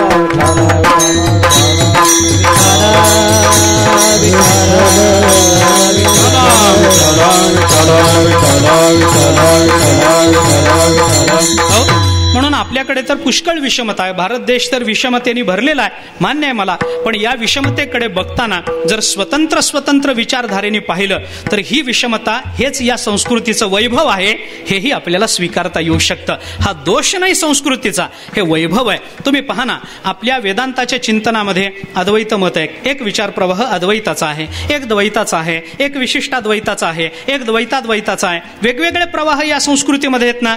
आता मग यांच्यामध्ये भांडण करत बसायचं का? असं म्हणायचं जगाने कोणताही विचार मांडो, तुम्ही द्वैताचं मत सांगताय, आमच्या संस्कृतीमध्ये आधीपासून मध्वाचार्यांनी सांगून ठेवलेलं आहे बाबा. तुम्ही अद्वैताचा विचार मांडता, आमच्या संस्कृतीमध्ये शंकराचार्यांनी आधीपासून सांगून ठेवलेलं आहे. तुम्ही विशिष्टाद्वैती मत मांडता, आमच्या संस्कृतीमध्ये रामानुजाचार्यांनी आधीपासून सांगून ठेवलेलं आहे. म्हणजे तुम्ही जगताने कोणतंही मत मांडू दे, आपल्या संस्कृतीमध्ये जर त्याची बीज प्राप्त होत असतील तर आपल्या संस्कृतीतली ही वैचारिक विभिन्नता हे आपल्या संस्कृतीचं वैभव मानावं लागेल. विठ्ठला विठ्ठला विठ्ठला विठ्ठला विठ्ठला विठ्ठला विठ्ठला म्हणून समतेचा विचार करताना तुकाराम महाराजांना अशी समता अपेक्षित नाही. उद्या वाघ आणि माणूस यांच्यामध्ये समता यावी असं जर वाटत असेल तर वाघ जसा शिकार करून खातो तसं माणसाने शिकार केली तर त्यांच्यात समता येईल का? अशी समता वाघ आणि माणसात येत नाही. अशी समता शेळी आणि माणसामध्ये येत नाही. अशी समता चिमणी आणि तुकाराम महाराज यांच्यामध्ये येणार नाही. चिमणी उडू शकते, आम्ही उडू शकत नाही. चिमणी अंड देते, माणूस मुलाला जन्म देतो. चिमणी घरटं करून राहते, राहते, माणसाला जमिनीवर राहावं लागतं. चिमणी झाडावर राहते, माणसाला जमिनीवर राहावं लागतं. चिमणी अवकाशामध्ये संचार करू शकते, माणसाला तशा अर्थाने उडता येत नाही. चिमणीची बुद्धी वेगळी, माणसाची बुद्धी वेगळी. माणूस पैशाचा व्यवहार करू शकतो, चिमणीला व्यवहार तसा लागत नाही. माणसाला लग्न करायचं म्हणजे त्याला कोणीतरी जोशी आणावा लागतो, चिमणीला लग्न करताना कोणी उपाध्याय आणायचं कारण नाही. माणसाला आता हे सगळं सांगत बसण्यात वेळ घालवण्यात अर्थ नाही, पण मुद्दा मला काय सांगायचा आहे, तुकाराम महाराज जे म्हणतात अवघीभूते साम्य आली, असं माझ्या जीवनामध्ये कधी होईल देवा? तर हे साम्याला येणं म्हणजे काय, याचा काय तुकाराम महाराजांना नेमकी अपेक्षा आहे? शरीराच्या बाबतीतलं साधर्म्य अपेक्षित आहे का, भावाचं साधर्म्य अपेक्षित आहे का, कृतीचं साधर्म्य अपेक्षित आहे का, फलाचं साधर्म्य अपेक्षित आहे, याचा विचार केला पाहिजे. ज्ञानेश्वर महाराजांनी ज्ञानेश्वरीमध्ये याला एक उत्तम उदाहरण दिलंय. तुम्हाला विषमता आपल्याकडे संस्कृतीमध्ये आधीपासून आहे, आता ती विषमता नष्ट व्हायला लागली हा प्रश्न नाही. आपल्याकडे चातुर्वर्ण्य मानलं जातं, त्याच्यामध्ये ब्राह्मणाचे अधिकार वेगळे, क्षत्रियाचे अधिकार वेगळे, वैश्याचे अधिकार वेगळे, शूद्राचे अधिकार वेगळे. शूद्राला यज्ञ करता येत नाही, ज्ञानोबारांनी केलेलं चिंतन सांगतो बरं का. शूद्राला यज्ञ करता येत नाही गोष्ट खरी, ब्राह्मणाला यज्ञ करता येतो ही गोष्ट खरी, पण या दोघांना मिळणारं फल जर समान असेल तर आपल्याला तिथं समतेचा विचार करता येतो. कुणाला यज्ञ करता येतो आणि कुणाला येत नाही, इथल्या आपल्याला वैषम्याविषयी चर्चा करायचं कारण राहत नाही. ज्ञानेश्वर महाराजांची फक्त एक ओवी मी आपल्याला सांगतो. ज्ञानेश्वर महाराज म्हणतात, द्विज षटकर मे करी शूद्र तया ते नमस्कारी, दोघा एकची सरोभरी निफजे याग. विठ्ठला विठ्ठला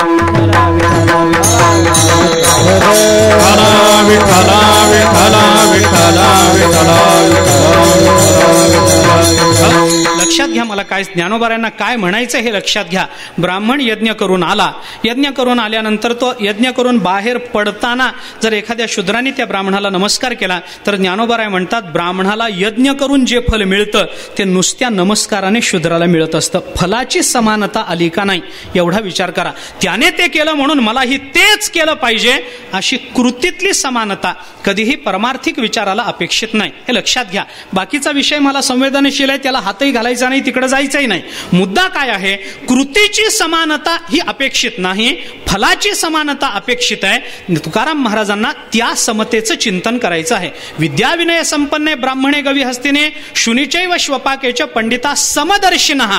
हा मशकू हा द्विजू, हा पहिलं इतर आत्मजू, हे जे ज्ञानेश्वर महाराजांनी सांगितलं, या सगळ्याचं चिंतन केलं तर हत्ती वेगळा मुंगी वेगळी, तरी त्या दोघांमध्ये काहीतरी समान राहणार आहे की नाही. मग ते जे समान आहे ते बघणं माझ्या जीवनामध्ये मला कधी प्राप्त होईल हे तुकाराम महाराज बोलतात. स्त्री वेगळी असेल, पुरुष वेगळा असेल, पण स्त्री पुरुषामध्ये काहीतरी एक समान असेल ना, मग ते समान मी कधी बघू शकेन.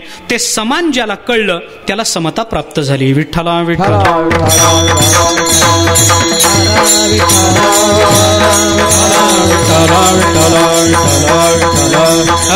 म्हणून समतेचा विचार करताना वेगवेगळ्या समतेचं चिंतन आपल्याला करता येतं. संतांच्या समतेचा विचार केला तर संत सगळ्यांच्या बाबतीत सगळ्या अर्थानच समान आहेत असं चिंतन आपल्याला करता येतं. मी उदाहरणानं आपल्याला सांगतो. ज्ञानोबारायांचं काय, तुकोबारायांचं चरित्र काय, आपण पहा. देहाची समानता संतांना साधता येऊ शकते, भावाची समानता संतांना साधता येऊ शकते, कृतीची समानता संतांकडे दिसते, विचाराची समानता संतांकडे दिसते, आचाराची समानता संतांकडे दिसते. मी आपल्याला अनेक उदाहरणं या संदर्भातली सांगू शकतो. लक्षात घ्या, देहाच्या समानतेवर संत येऊ शकतात की नाही? येऊ शकतात. उदाहरण म्हणून मी आपल्याला सांगतो. ज्ञानेश्वर महाराज ज्या वेळेला या आळंदी क्षेत्रामध्ये राहत होते त्यावेळेला ज्ञानेश्वर महाराजांचा पुष्कळ छळ झाला वगैरे वगैरे, आपल्याला हे सगळं माहिती आहे.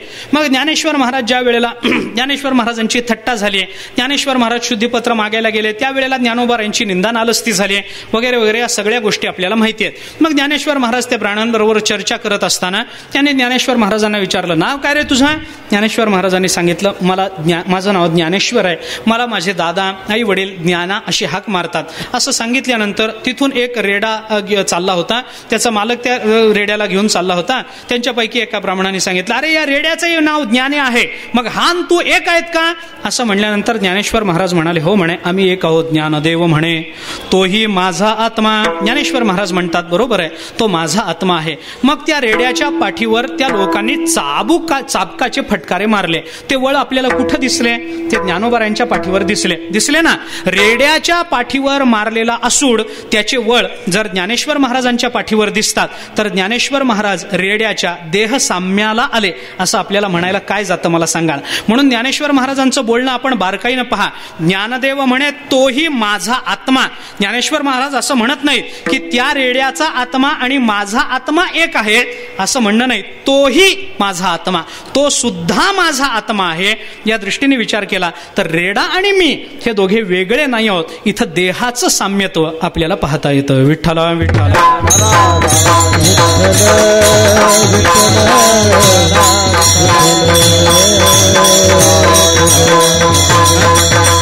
काही वेळेला आचाराचं साधर्म्य आपल्याला पाहता येतं. सामान्य मनुष्य वारीला येतो, संतही वारीला येतात. आचार्याचं साधर्म्य झालं की नाही? संतांचीही वारी आहे, सामान्य माणसाचीही वारी आहे. साधर्म्य झालं. जीवाचं साधर्म्य तिथं कृतीच्या बाबतीत संतांनी स्वीकारलं. काही ठिकाणी विचाराचं साधर्म्य दिसतं. ज्ञानोबाराय तुकोबाराय विचाराचं साधर्म्य आहे की नाही? साधर्म्य आहे. प्रपंच दुःखाला कारण आहे हे विचाराचं साधर्म्य जीवाचं आणि संतांचं समान आहे, नाही मानायचं कारण नाही. विचाराचं सामर्थ्य आहे. भावाचं साधर्म्य संतांनी पाहिलं. सुख हा एक भाव आहे, दुःख हा एक भाव आहे, पण त्या दोघांनाही समान लेखणारे संत आहेत की नाही? सुख दुःख समान सकळ जीवाचा कृपा. सुख दुःख समान सकळ जीवाचा रूपा. सुख दुःख समान सकळ जीवाचा रूपा.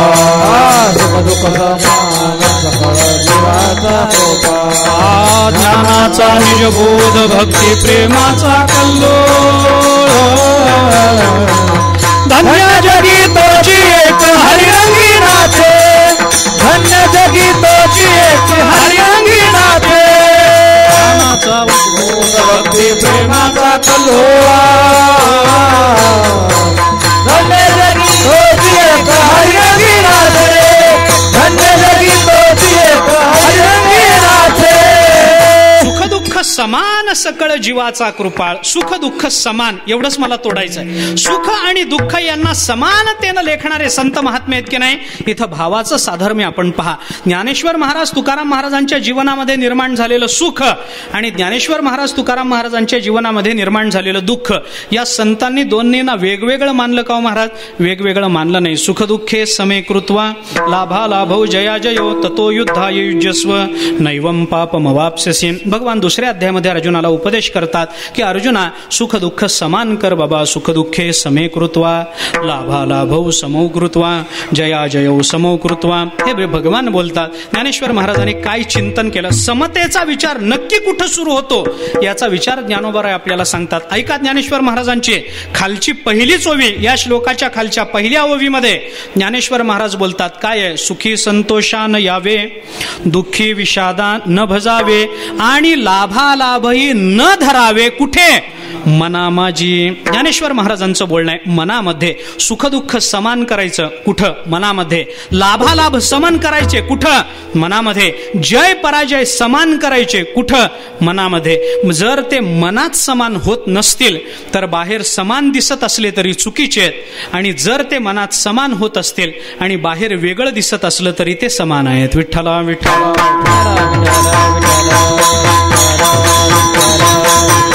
विठ्ठला विठ्ठला विठ्ठला विठ्ठला. या दृष्टीनं तुकोबाराय देवाला सांगतात की देवा कधी माझ्या बाबतीत असं होईल? अवघी भूते साम्य आली देखील म्या काही होती. देवा माझ्या जीवनामध्ये असं कधी घडेल की सगळी भूत साम्याला आलेली मी पाहीन. याचा अर्थ सगळ्या भूतांना, गाढवाला वाघ म्हणून पहा, वाघाला गाढव म्हणून पहा, अशी साम्यतेची अपेक्षा तुकोबारायांना नाही. मग कुठं? मनामध्ये. हा वाघ असला तरी याच्यात राहणारं चैतन्य तत्व तेच आहे, आणि हे गाढव असलं तरी याच्यात राहणारं चैतन्य तत्व तेच आहे. म्हणून सगळ्या संतांच्या जीवनचरित्रामध्ये आपण पहा, हे प्राणी सगळ्या संतांच्या जीवनचरित्रामध्ये आले. मी आपल्याला उदाहरणं म्हणून सांगतो. ज्ञानोबारायांच्या जीवनचरित्रामध्ये रेड्याला महत्व आहे. नाथ महाराजांच्या जीवनचरित्रामध्ये गाढवाला महत्व आलं. नामदेवरायांच्या जीवनचरित्रामध्ये कुत्र्याला महत्व आलं. तुकोबारायांच्या जीवनचरित्रामध्ये चिमण्यांना महत्व आलं की नाही? ज्ञानोबारायांच्या जीवनचरित्रात रेडा महत्वाचा आहे ना. नाथ महाराजांच्या जीवनचरित्रात गाढव महत्वाचं आहे ना. रामेश्वरून आणलेली गंगा नाथ महाराजांनी गाढवाच्या मुखात ओतून दिली, म्हणजे गाढव तिथं महत्वाचं आहे. तर नामदेवरायांच्या जीवनचरित्रात पाहिलं तर नामदेवराय गुरुमंत्र घेऊन येत होते नरसिंह, त्यावेळेला भगवंतानी कुत्र्याचं रूप धारण केलं आणि नामदेवरायांची एक भाकरी घेऊन ते कुत्र पळून गेलं. नामदेवराय तुपाची वाटी घेऊन कुत्र्याच्या पाठीमागे लागले. अहो देवा, असं नुसतं धावू नका, नुसती भाकरी खाऊन तुमचं पोट दुखेल, एवढं तूप त्याला लावून खा, म्हणजे तुम्हाला त्रास होणार नाही. आता कुत्र्याच्या मागे नामदेवराय धावले. काय म्हणून धावले हे लक्षात घ्या. नाथ महाराजांनी गंगा गाढवाच्या मुखात ओतली, गाढव म्हणून ओतली का ह्याचा विचार करा. ना ज्ञानोबारांनी रेड्यामुखी वेद बोलवले, रेडा म्हणून बोलवले का याचा विचार करा. आणि तुकाराम महाराजांना चिमण्या बघून उडाल्या याचं तुकाराम महाराजांना वाईट वाटलं. ती तुकाराम महाराजांची नजर त्या चिमण्यांच्या शरीरावर होती का याचा विचार करा. तुकाराम महाराज म्हणतात, देवा चिमणीनी गाढव रूपानं दिसावं आणि गाढवानी वाघ रूपानं दिसावं अशा साम्यतेची मला अपेक्षा नाही. या सगळ्यांमध्ये जे समान चैतन्य तत्व भरून आहे त्याची जाणीव माझ्या मनाला व्हावी, हे माझ्या जीवनात कधी घडेल सांगा. विठोबार कुमाई, विठोबार कुमाई,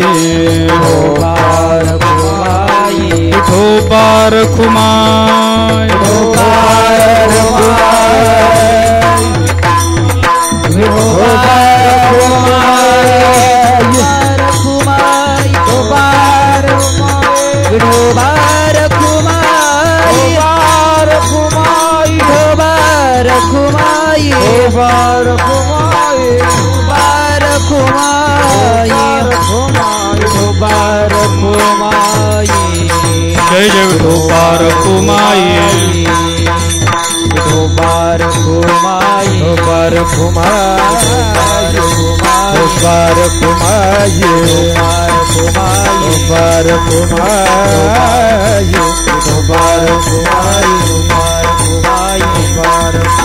विठोबार कुमाई, विठोबार कुमाई, विठोबार कुमाई, विठोबार कुमाई, विठोबार कुमाई. बोला पुंडली कवरदे हरी विठ्ठल श्री ज्ञानदेव तुका माऊली ज्ञानेश्वर महाराज, जगद्गुरु तुकाराम महाराज. विठोबार कुमाई, विठोबार कुमाई, विठोबार कुमाई.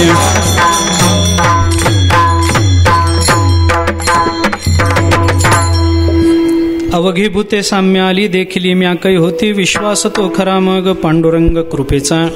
जगद्गुरु संत श्रेष्ठ श्री तुकोबाराय या अभंगामध्ये स्वतःच्या जीवनाकडून काही पारमार्थिक अपेक्षा व्यक्त करतात. त्याच्यामध्ये समता, विश्वास, निर्द्वंद्वता आणि अभेद स्वरूपता याचा विचार तुकाराम महाराजांनी स्वतःच्या जीवनाकडून केलेला आहे. थोडंसं अंतर्मुख होऊन याचा विचार तुकोबाराय करतात की माझ्या जीवनामध्ये मला हे कधी प्राप्त होईल. माणसं समतेचा विचार अंतर्मुखतेनं करत नाहीत, विषमतेचा विचार करतात. अंतर्मुख होऊन माणसांचा विचार काय चालू आहे तर या जगतामध्ये मी मोठा कसा होईल आणि बाकीचे लहान कसे राहतील, म्हणजे लहान मोठा हा भेद कसा निर्माण होईल याचा विचार केला जाणार करणारं हे जग.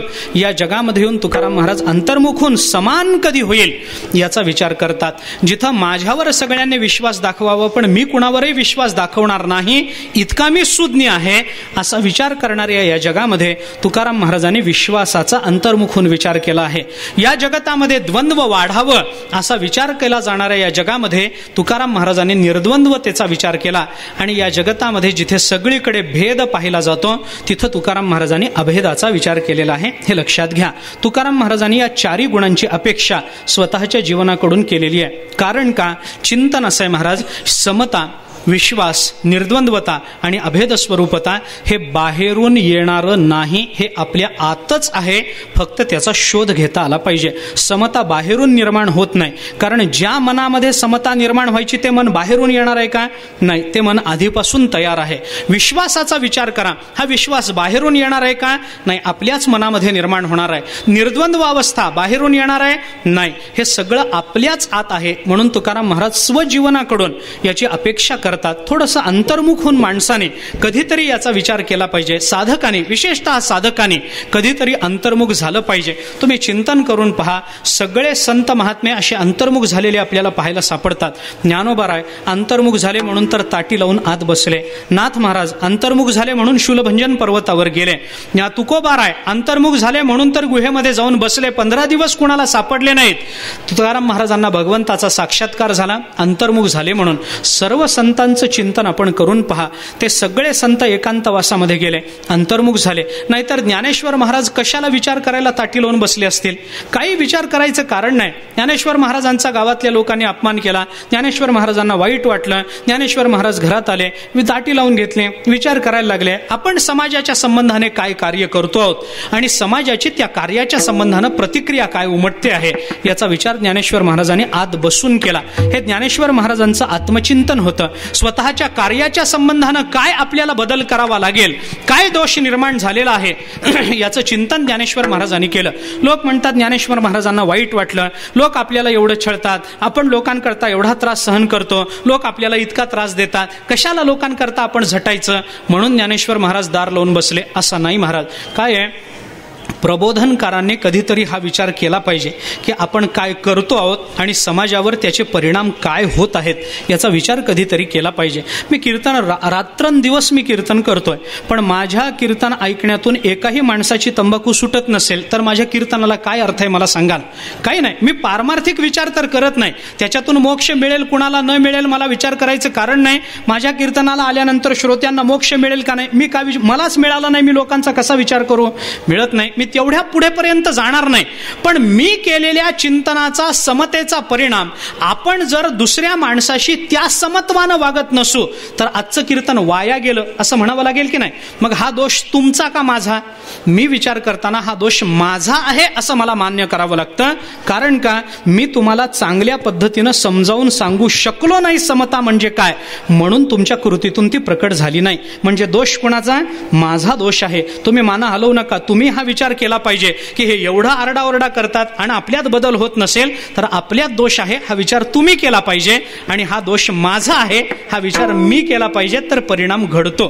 चिंतन आपण करून पहा. ज्ञानोबाराय ताटी लावून बसले. नाहीतर काय होतं, मी म्हणायचं हा दोष माझा आहे आणि श्रोत्यांनी म्हणायचं हा बरोबर आहे महाराज, तुमचाच दोष आहे, आम्ही तंबाखू सोडत नाही ना, तुमचाच दोष आहे असं तुम्ही म्हणायचं. असा विचार करू नका. दोषाची ओढाताण थोडीशी केली पाहिजे. मी म्हणतो हा माझा दोष आहे, तुमच्यात समता निर्माण होत नसेल तर. आणि तुम्ही विचार केला पाहिजे, तुकोबारायांचा अभंग वाचूनही कळूनही आपल्यात समता निर्माण होत नसेल तर तो आपला दोष आहे, असा विचार आपण केला पाहिजे. कारण मी सांगताना माझं विवरण हे दोषास्पद आहे असं म्हणतो आणि तुम्ही चिंतन करताना तुम्ही विवरणाकडे बघू नका, तुम्ही अभंगाकडे बघा, म्हणजे आपल्यात दोष आहे हे तुम्हाला पटायला हरकत नाही. मुद्दा एवढाच आहे की तुकाराम महाराजांनी या अभंगातून काही गुणांची अपेक्षा स्वतःच्या जीवनाकडून केलेली आहे. हे गुण म्हणजेच संत जीवन आहे, हे लक्षात घ्या. संत जीवनामध्ये निर्द्वंद्व अवस्था आणि अभेद स्थितीतून समाजाच्या उत्कर्षाकरता समता आणि विश्वासाचा विचार जर अभिव्यक्त झाला नाही तर ते जीवन आपल्याला संत जीवन म्हणता येणार नाही. म्हणून मी हे सगळे चिंतन आपल्याला सांगतोय. काही लोक समतेचा विचार सांगतात पण ते निर्द्वंद्व होत नाहीत. काही लोक विश्वास निर्माण करतात पण ते अभेद स्थितीत नसतात.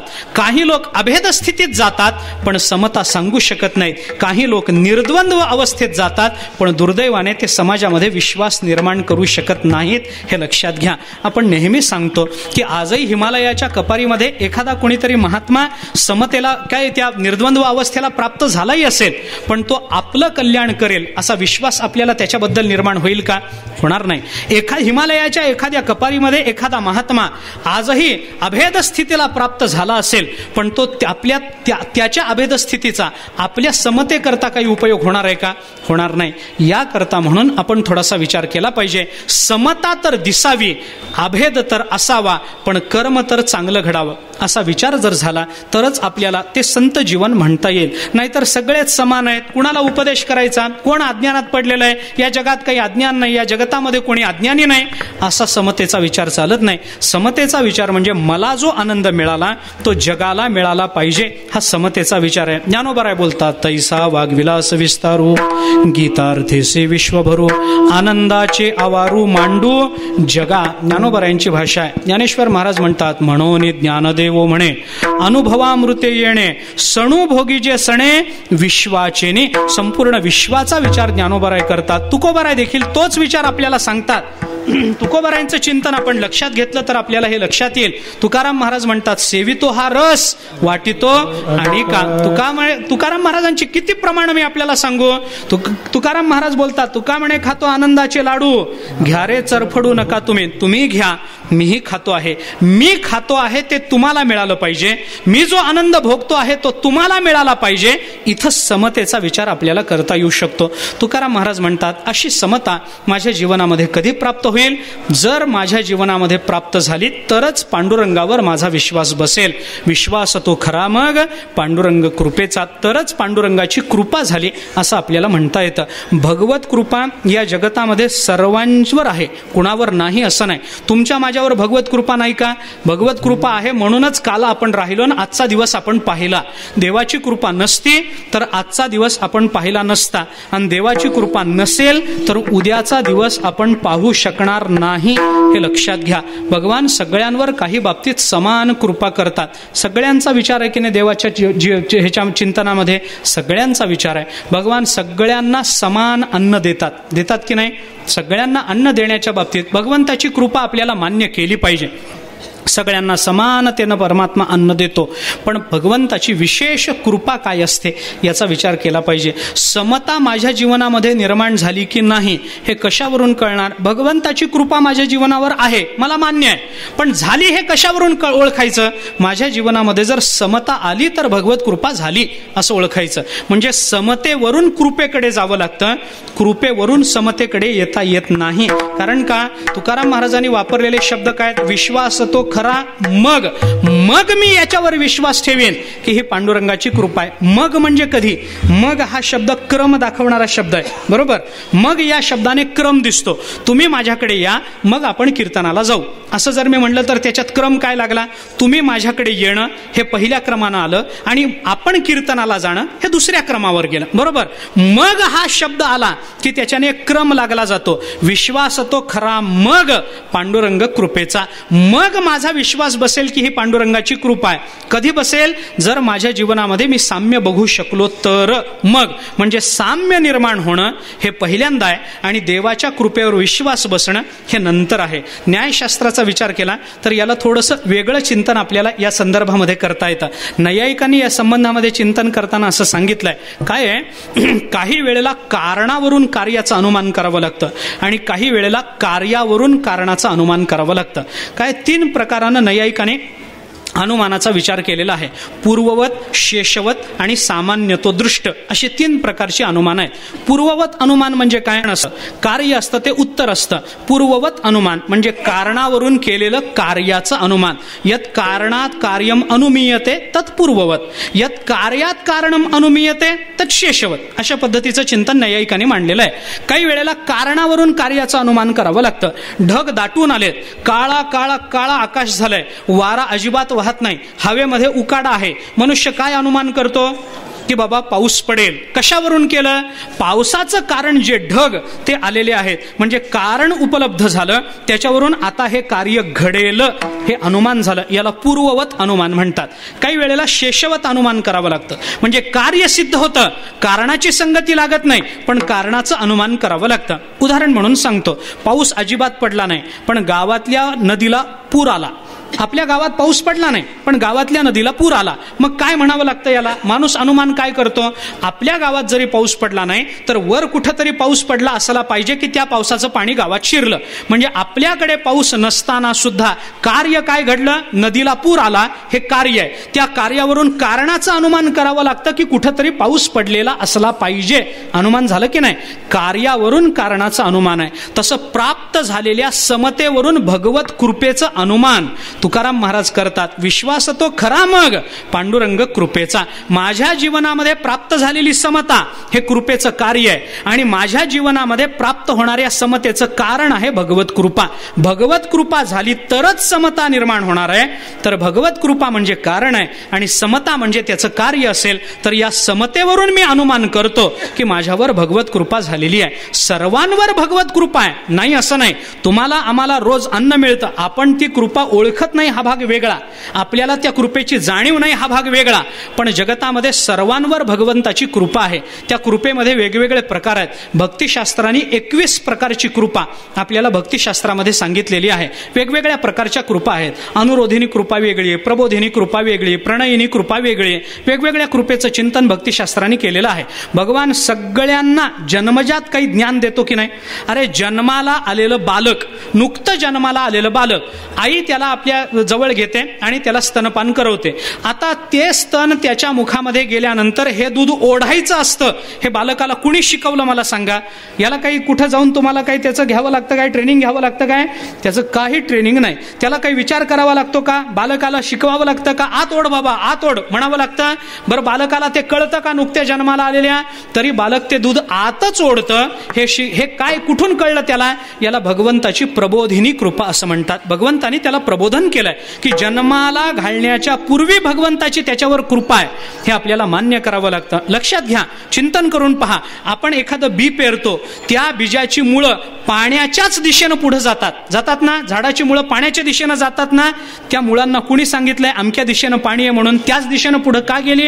त्याचं हेच कारण आहे महाराज, भगवंतानी त्या मुळांना प्रशिक्षण दिलंय की अमक्या दिशेचं पाणी कसं ओळखायचं. मग ती मुळं त्या पाण्याच्या दिशेनं पुढे जातात. याला प्रबोधिनी कृपा म्हणतात. मग झाडाच्या मुळावर जर ती कृपा आहे तर माणसावर नसेल का?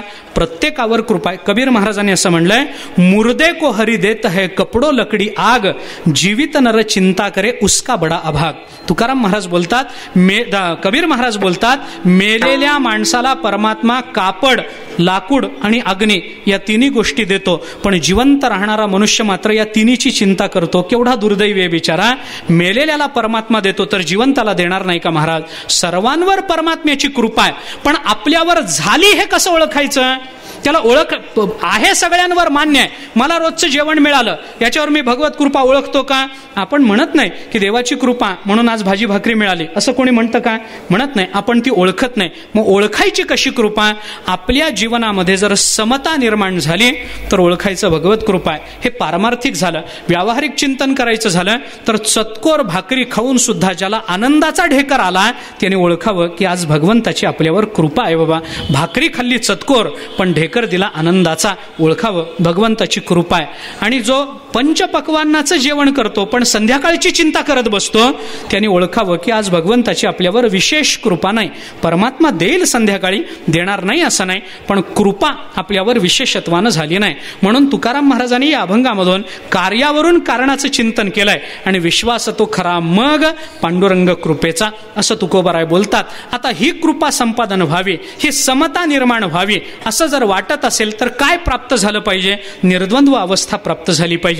निर्द्वंद्व अवस्था प्राप्त व्हायची असेल तर काय झालं पाहिजे? त्याला अभेद स्थितीला गेलं पाहिजे. म्हणून क्रमानं चिंतन करताना, अपेक्षांचा विचार करताना तुकाराम महाराजांची या अभंगात 4 अपेक्षा आहेत असं जे सुरुवातीला आपण बोललो होतो तसा विचार करू नका. तुकाराम महाराजांची या अभंगामध्ये एकच अपेक्षा आहे, पण ती अपेक्षा पूर्ण व्हायची असेल तर त्याच्याकरता कोणकोणता अधिकार प्राप्त झाला पाहिजे त्या अधिकाराच्या गौण अपेक्षा तुकाराम महाराजांनी या अभंगामध्ये ठेवलेल्या आहेत. मी आपल्याला सरळ चिंतन सांगतो. अभंगातली महत्वाची अपेक्षा समतेची आहे. ऐका, अभंगातली महत्वाची अपेक्षा समतेची आहे. मग आमच्या ठिकाणी जर समतेचा अधिकार नसेल तर तो अधिकार यावा याच्याकरता काय केलं पाहिजे? भगवत कृपा प्राप्त झाली पाहिजे.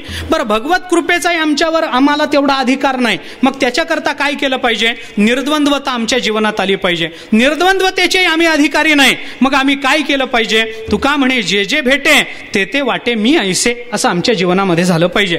म्हणजे जे जे भेटे ते ते मी हे झालं पाहिजे. ज्ञानोबारायांची ओवी आपल्याला सगळ्यांना माहिती आहे. जे जे भेटे भूत ते ते मानिजे भगवंत, हा भक्तियोग निश्चित जाण माझा. ज्ञानेश्वर महाराज बोलतात, ते तुकोबाराय बोलतात, जे जे भेटे ते मी वाटलं पाहिजे. ज्ञानेश्वर महाराजांची 18व्या अध्यायातली जर भाषा बघायची झाली तर ज्ञानेश्वर महाराजांनी तशा पद्धतीचं चिंतन केलंय. पहा, आत्मत्वे वेठीला होये तो जया तया दृश्याते पाहे, ते दृश्य होऊनी जाये तयाचेची रूप. ज्ञानेश्वर महाराज बोलतात की जो एखादा द्रष्टा ज्या वेळेला दृश्य पदार्थाला आत्मत्वानं पाहतो त्यावेळेला तो दृश्य पदार्थ हे त्या दृष्ट्याचंच रूप असतं असा अनुभव त्याला येतो. मी तुम्हाला बघताना तुम्ही म्हणून मला अनुभवाला येत नाही, मी म्हणूनच मला तिथं मी दिसत असतो, हे चिंतन केलं पाहिजे. तुका म्हणे जे जे भेटे ते ते वाटे मी ऐसे, जे जे भेटे भूत ते ते मानिजे भगवंत. आपण सगळं चिंतन करून पहा, जे जे भेटे भूत ते ते मानिजे भगवंत, याच्यातला भूत पदाचा स्वीकार तुकाराम महाराजांनी पहिल्या चरणामध्ये केला. अवघी भूते साम्य आले, तिथलं भूतांचं चिंतन तुकाराम महाराजांनी उचललं. आणि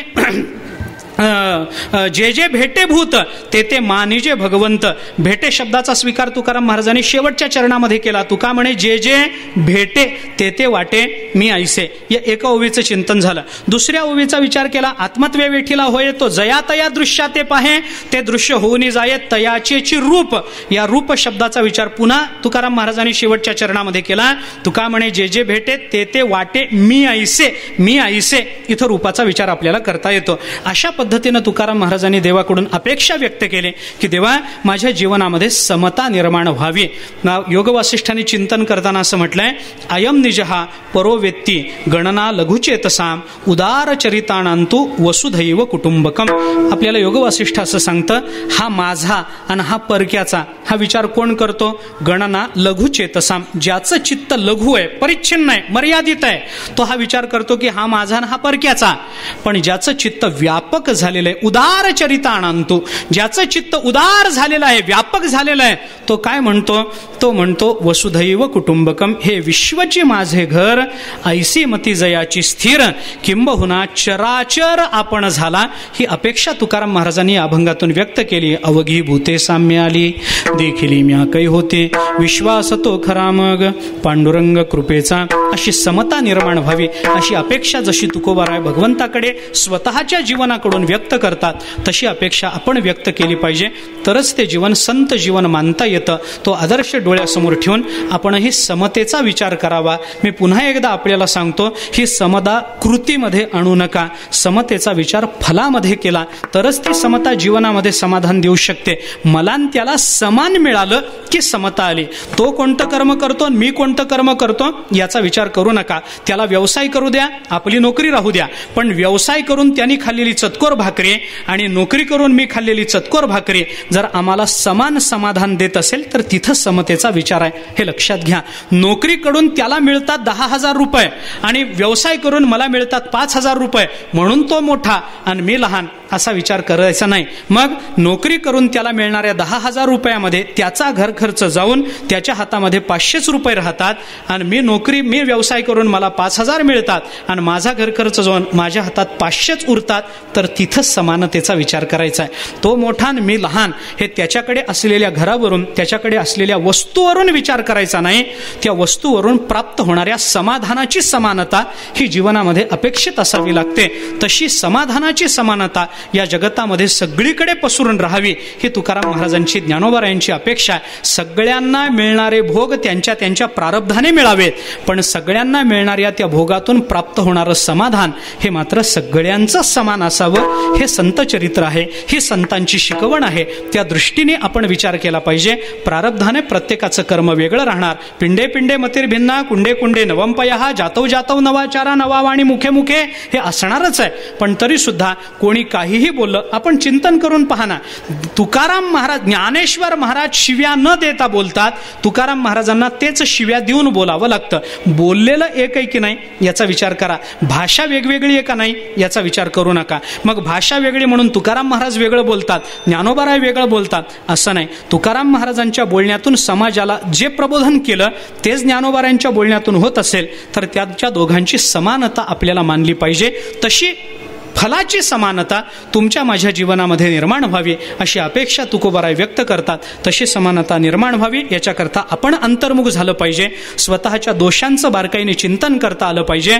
ते दोष दूर व्हावेत याच्याकरता प्रयत्न करता आला पाहिजे. आणि ते दोष जर स्वसामर्थ्याने दूर करता येत नसेल तर त्याच्याकरता ज्ञानेश्वरी गाथ्याचा आधार घेतला पाहिजे. हेच आपलं साधक जीवन आहे. तेच आपण तुकाराम महाराजांच्या चरित्रातून घेतलं पाहिजे. म्हणून रोज थोडा वेळ का होईना संत वाङ्मयाचं चिंतन आपण केलं पाहिजे. 5 ओव्या ज्ञानोबारायांचे, 2 अभंग तुकोबारायांचे रोजच्या जीवनात आपण वाचले पाहिजेत. तसं वाचण्याची सद्बुद्धी, सामर्थ्य, आयुर्मर्यादा संतांनी सर्वांना द्यावी अशी प्रार्थना संतांच्या चरणी करू. झालेली सेवा ज्ञानोबाराय तुकोबारायांच्या चरणी समर्पित करू. थांबू. ज्ञानेश्वर माऊली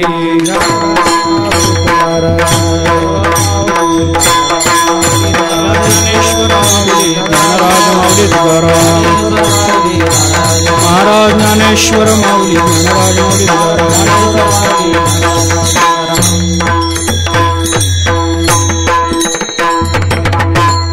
संपलेलं आहे. फक्त ऋणनिर्देश करतो बाबांचा. मोठी मंडळी कीर्तनाला आहेत, त्यांचा ऋणनिर्देश केला पाहिजे. महामंडलेश्वर आदरणीय श्रद्धेय रामकृष्णदासजी महाराज लवितकर परवाच्या दिवशी आपल्या इथे कीर्तनाची सेवा त्यांची आहे. आदरणीय महंत हरिभक्तीपरायण प्रमोद महाराज, आदरणीय श्रद्धेय संजय नाना महाराज, स्वतः नामदेव महाराज, आदरणीय श्रद्धेय नामदेव महाराज आहेत, पखवाजाला नाथ महाराज आहेत, अशोक महाराज आहेत. ते तर आमचे बंधूच आहेत, त्यांच्याबद्दल काय बोलायचं.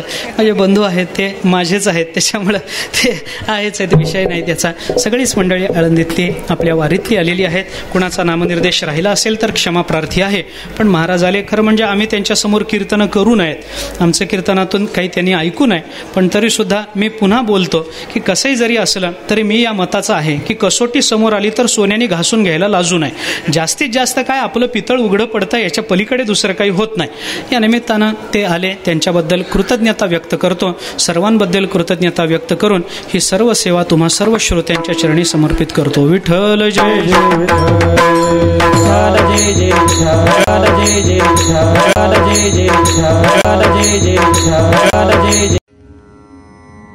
गोष्टी महाराज हे यूट्यूब चॅनल आजच सबस्क्राईब करा.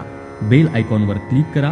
शुद्ध सांप्रदायिक चाली, कीर्तनं, प्रवचनं, कथा, पारायणं असे वारकरी संप्रदायाशी संबंधित व्हिडिओ पहा. आपणही पहा आणि इतरांनाही आग्रहपूर्वक सांगा.